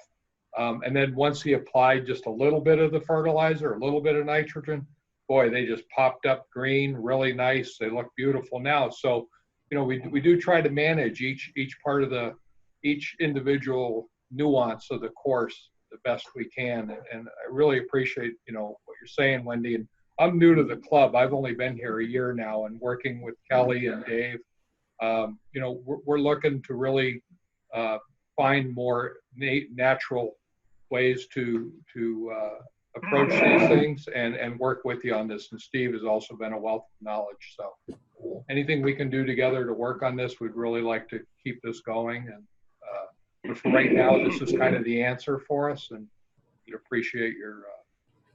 Well, I know that turf management is an evolving science, and I appreciate. It sounds like you guys are really working hard to keep up with the times. I'm just hopeful that we can continue collaborating with you to keep up with the newest and best of the management practices, and hopefully implement the newest and best science. Yeah, absolutely, absolutely. Wendy, is there any kind of a gold standard that we could put in some language? And I'm not suggesting just putting in some happy talk, but saying something like that, the course shall commit to the use of best management practices in accordance with, is there some association of golf course management or some kind of a gold standard? Steve, you might be familiar with something. Must be. What is it? I don't know. So pond management is not typically covered by the golf course management. There would be GCSAA, Golf Course Superintendents Association of America, and then the local and regional affiliates. But pond management isn't. But there is the DEP requirements for pond management. Hold on, which are the ones that are already referenced in the order of conditions. So there's a commitment in there that we will conduct the work consistent with the generic environmental impact report for eutrophication and aquatic plant management in Massachusetts. And that we will also comply with the guidance for aquatic plant management in lakes and ponds, issued as DEP policy guideline BRP DWM WWGO 4-1. So the work that they're doing and the fact that they have to go to DEP annually for a license is in compliance with the state's policies. And they're not simply for golf course ponds. These are all ponds, even DCR ponds. Now, granted, given what I just saw about DCR managing that other pond, maybe that's not a high standard, but that is the language that the state provides us now. And that's what they work with. Steve, do you have any other references? I do not, Kelly, I do not. But I do know that the DCR pond, Houghton's Pond, has to comply with those same standards. The swimming pond, of course.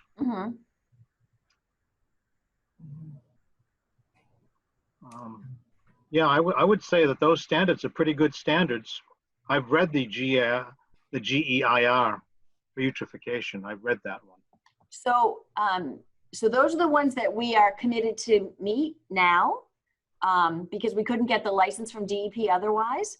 But I think if you'd like to add some language towards best management practices, I don't think Charles would have a problem with that. I mean, no, not at all. This is the club's goal now. They want to use the least amount of material that they can to keep everything healthy, but also because it's really expensive.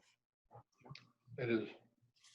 And I will look into some mechanical harvesting and see in the fall and see how effective they are these days in managing that way, and what the cost would be to the club. I'd definitely be willing to look at that. Quick story. 25 years ago, I was down at the National Academy of Sciences attending a seminar on ecological engineering. And I turned to the guy sitting next to me, and I said, yeah, this makes a lot of sense. He said, yeah, but if you're from Nebraska, ecological engineering, that's just farming every day, looking at your site every single day and knowing what to do next. And I said, wow, you've just given me a lot of things to think about.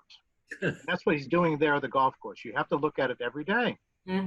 Absolutely. Because there are too many variables to predict what's going to happen tomorrow. Right.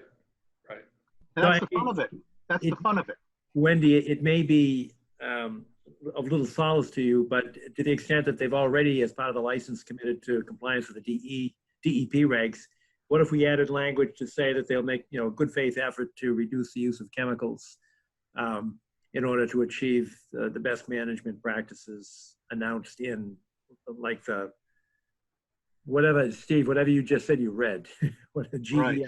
GEI. GEIR on eutrophication in ponds, right. Right, there's two documents, a GEIR and a DEP guidance document. Right, exactly. Pond Yep, man. thank you. Yeah, I mean, it certainly does help make me feel a little bit better. I guess define good faith effort, though. Well, I think, here might be an approach to it, Wendy. I have a little more thought that maybe if we took, say, the 6 chemicals that are applied and started to establish a seasonal usage for each of the 6 chemicals, and by seeing the fluctuation, and I think I'm right on this, Dave, right? Correct me if I'm wrong, but by seeing the fluctuation from year to year, that you'll know it. One year it might have been the lilies were out of control, or another year it might have been the algae that's just out of control. And I think with the fluctuation, you'll see that we don't just go in and blanket apply, 1,000 pounds of each over 6 lakes. We pick and choose what we're using, and I think we'd all like to probably see that. I know Dave probably knows it because, like Steve just said, he lives it every day. He's on the course. He's in the field every day, which is our field. And I think if we put something like that together and we can show you the fluctuation in our usages, I think you'd be happy to see something like that. I know I would be, and I'd be happy to put something like that together to demonstrate that. That would be great. I would very much appreciate that. Thank you. Yeah, sure. And Just I'll to pull it clarify, back. there aren't 6 products. Oh, whatever. Okay. Five Yeah. products. Yeah. And I know that we'll be revisiting this again in 3 years. Right. Right. And we'll have something for you to see then. Yes, that would be great. Good. Because I will be here in 3 years. I hope I am too. Yes. Right. Good. This commission, John, how many years have you been here? Oh, 28. I was going to say, this is a place where people hang out. Yeah. Hey. Right. Well, so you know Dave well. Dave, how long have you been at the club? 8 years. No, just a young guy. Oh, yeah. With the 2 in front of it. All right, so is that good if we add the language to the extension of the order conditions to include language along the lines of the golf course commits to the use of best management practices to achieve the goals set by GEIR and DEP guidance, and to work in good faith to reduce the use of chemicals? Sure. Yes. Wendy, is that something you could live with? Yes. And Thank you. Kelly and Dave? Yep. Yes. Okay. Can you put that down into English, Steve? Yes. Perfect. All right. And with that said, is there a motion to approve the extension of the order of conditions for an additional 3 years? So moved. Is there a second? Second. All right. Any discussion? Hearing none, all in favor, say aye and raise your hand. Aye. Aye. Aye. Aye. That's unanimous. All right. Thanks, Steve. Thanks, Kelly, Dave, everybody. Thanks, Thank guys. you, John. Thank you. Thank you all. Thank you all. Enjoy the rest of your summer. Thank you. Sure. We've got 2 things left on the agenda. One is the tree policy, and the next one is 175 Governor Stoughton Lane. So I can step out or disappear for a while. You guys can vote. John, that's going to be held over to July 14th. Which one? 175? Yes. Oh, good. That's great. Okay. And so the tree policy, I think we should wait till we have more of a, more members present. Yeah, that probably makes sense. I know, Jerry, you were interested in making sure this is on the agenda. Are you okay with extending it? That's okay because, we should have more members here to discuss it. So, yeah. Okay. I agree. Yeah, and I know that Judith and Ingrid both have a significant, serious interest in the tree policy, so that makes good sense. All right, so the applicant is good to kick over 175 to extend until July? Yeah, that was a request from the applicant, John. Okay. Yep. All right. And if we extend the proposed tree policy, then is there any other additional business? Yeah, a little bit. First of all, we've received a $1,000 fee from Pulte for the, so that you can sign the order of conditions addendum on lot 2 of the estates, Woodlot Estates, okay? Number 2, you wanted me to add Carberry Estate, but I don't remember why.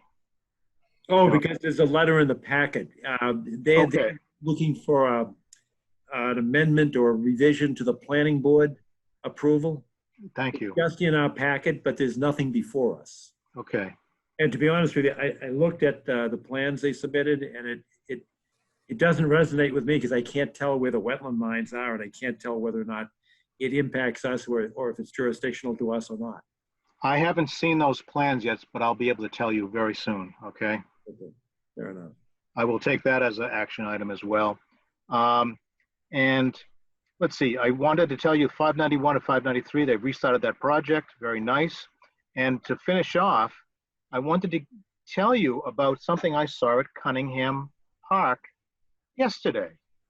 I was eating my lunch at one of the benches and I went over to take a look at the stream right by the water control structure there. I looked down into the stream and I saw tadpoles. So you can go out and take your children, grandchildren, you know, friends and significant others and take a look at tadpoles in a stream. Very rarely do you ever see that. The reason for that is usually in streams, they're all eaten by the fish. There were literally hundreds of them there. Wow. And it's also late in the season, so that must be a pretty cold stream as well. It is a cold stream. Is that the stream that, were you like right behind the Girl Scout house? No, I was on the other side of the pond where the pond empties. Okay. On the eastern side, right where the pond empties, there's a water control structure there with a little tiny, I don't know, you call it a little tiny bridge over it, I guess. Right. So you could work the gears. There's some gears that you have to work to close off the pond. Oh. Go right there. It's really interesting. It's just something very interesting. That's all to see. We'll go check it out. Does that mean, Steve, that there are no fish to eat them? Most likely, that's correct. No fish Go in further that down. location. Yeah. Is that a good thing or a bad thing? No, it's just a fact. It's just, you know, one of those things that happens. There may be fish further down, but they may not be able to get up into that skating pond area, I call it. Okay. That's all. Very neat. It's very neat, actually. Yeah. Thank you, Steve. Certainly. I have something that I'd like to discuss. I went for a walk recently, last week along Pine Tree Brook, and at the end of Winthrop Street, I noticed that it looks like someone is dumping unwanted fill. Like there's a pile, 2 piles of gravel. There's a big pile of loose topsoil, and it's right by the brook. Where are you? You said Winthrop Street. Winthrop Street, yeah, off of Audubon. You know, Audubon kind of travels along Pine Tree Brook, and Winthrop is one of the little dead ends. Dead ends, okay. Okay. So It's like the one that's closest to Thatcher. It's one of the little dead ends closest to Thatcher. And there's several houses on that little dead end street, and the piles of debris look like they may be from one particular house, but I don't know. I honestly don't know. One thing that was also a concern was that people are parking at the end of that street, and truly there are cars like, I don't know, maybe 5-10 feet away from the brook, and I imagine they're staying there overnight. Yeah, oh, I'm sure they are. Yeah. They're parking on a public street Yes. Yeah, well, I'm assuming that Yeah, but there's that no is. overnight parking in Milton on the street. What's that, John? You're not supposed to park overnight on the street. Yeah. in Milton. That's a town I thought you were allowed to. bylaw. I thought it was only prohibited during winter, from If you have a November parking 1st pass. through March 1st. I don't believe so. I think it's all year round. Oh. Oh. I don't know. Oh, and the other thing is too, is that it looked as if someone had been using heavy machinery to disperse some of this fill along the trail that goes right along the brook. What happened? And like I could see. I'm the only one moving around. Yeah.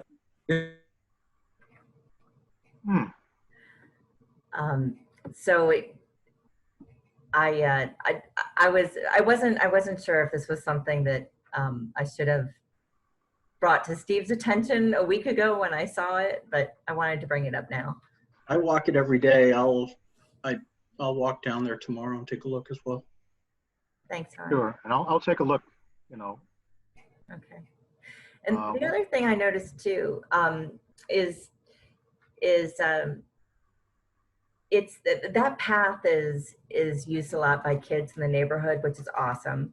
I'm so happy to see kids playing in that area. But one thing that is a concern is that it seems like kids are building forts in the knotweed and like trampling it down to little pulverized pieces, which made me think, oh my God, it's just going to be multiplying gangbusters, having them disturbing all the roots like that. It's public access. Yeah.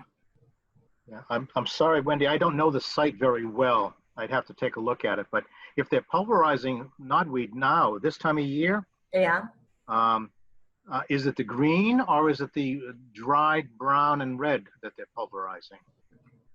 Green. It's the green. Okay. Yeah. So it's the living shoots is what you're saying. It's not flowering or in seed right now. Exactly. And that's the point I was going to make. It's not, right now it's not a problem. Okay. In September it will be a problem. That's all. Do we have a management plan in place for the knotweed there? I don't know where there is, Wendy. Sorry. It's yeah, I'm sorry, I'm being cryptic. It's basically, like, I'm looking at a little map here. Okay, so like I was at the end of Winthrop Street, and then it sort of dead ends on this path facing the brook, and I took a right, and I was heading towards Pope's Pond. Okay, and there's a pretty big stretch there. I would say that it spanned about, I think it was like between Grove Street and Gibbon Street, where it was really, there was a lot of knotweed. Like you couldn't see the stream at all. Okay, so there's Winthrop Street. Can you see the screen? Yes. There's Winthrop Street there. Grove Street is the next one down. Sorry, go ahead, Hans. So Pine Tree Brook Path extends from Lucas Parkway to Thatcher. Right. And it'll backs up to the high school. There's a number of stands of knotweed in there, and it is property owned by the Conservation Commission. So the DPW was actually out yesterday mowing, but they only mowed the grassed areas. They didn't actually go into any of the stands of knotweed. But I'd say, that's a part of the conversation maybe we want to have with DPW and try to target some of those invasives while they do those mowing, because it would have been a great time to take some of that stuff down. Yes, actually, it was Hillary Waite who told me about this area, and I walked it last summer, and said that the DPW had done some work trying to rid that area of, there's sort of like little basins there. Yep. A number of little basins along that pathway. They had tried to rid those areas of knotweed, so that is uppermost in their minds. So Great. trying to actively manage that area, which is great, which is Wonderful. really good. Yep, I now know where there is. Sorry. I should have pulled up the map. It's okay. It's okay. There was one other thing. Just a point of curiosity. I was at Turner's Pond last weekend, and somebody had a wedding there. It was yeah, it was a beautiful thing to see. I honestly, I don't know if it was well,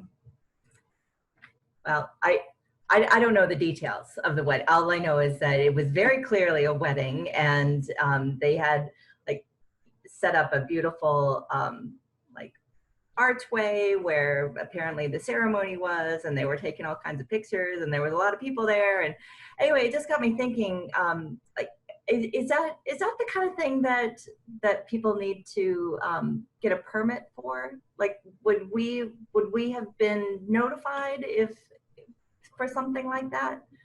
Parks and Rec. Parks and Rec? Yes, because Turner's Pond is under the aegis of Parks and Rec. Okay. Okay. Yeah. It is conservation property as well, isn't it? I'm not sure. There's not a lot of conservation property on it. It's Parks and Rec, because I know we went through that. Oh, that bird thing. Thank you for reminding me, Wendy. John, there's a couple of more forms you need to fill out and sign. I think I did. I sent them to, is it Ben Phillips? Benjamin Phillips? Yes, yes. Kathy, yeah, I signed them last week. Oh, great. Thank you very much. Thank you very much. Okay. But I think for conservation purposes, I think the answer may be yes. I know that the DPW issues, you know, permits for street parties and things like that. Mm-hmm. I don't know if they issue permits for conservation. Do you know, John? I don't. No, I don't.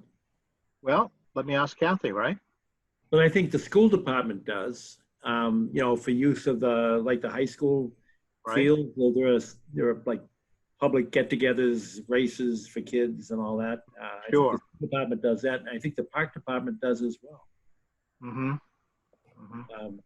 But to be honest, I've never heard of the Conservation Commission ever, you know, permitting notice of intent to get married. Well, it was a wonderful thing to see, and it made me so happy to see the park being used like that. Yeah. But I gotta say, I was a little concerned because they had jumped the confines of the parking lot, and there were several large SUVs really close to the pond. Yeah, I'm sure.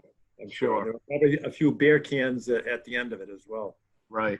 I don't know about that, but you know, I was just thinking, well, it'd be nice to, you know, just be able to give some guidance for things like that, you know. That's true, and that might be a good question for Mike Dennehy. Yeah, I'll ask him. Oh, you know, we can ask Arthur Doyle now that now he's on. That's right. We can ask Arthur. He'll know. You bet. Good. Anything else under additional business? I don't think so. I don't have anything. Anybody else? Nope, I don't. I have nothing. I think we're good to go. So we'll see. We'll all meet 9 o'clock Saturday. Saturday. Where's our first one? I've forgotten, and I've got to look back at my notes. My This is 9 pages swimming of pool. notes. What's that? The swimming pool. 23 Harold Croft. 15 Harold Edward. Croft. Oh, Okay. 15 Edward is the first one. Isn't it? 15 Edward. 15 Edward. Yep. Yeah, 15. And 23 Harold Croft. Right. Wait, Very good. wait, All right. Edward or Harold Croft? What's that? Are we meeting at 15 Edward or 23 Hurlcroft? 15 Edward is the first one. On the, Okay. Yeah, and I will get you, you will have some, you'll have an agenda that Kathy will get you, okay? Thanks, Steve. All right, good. Certainly. Thanks, everybody. Long night, but substantive. Thank you. Yes. Thank you, gentlemen. See you Saturday. All right. Good night, all. Good night.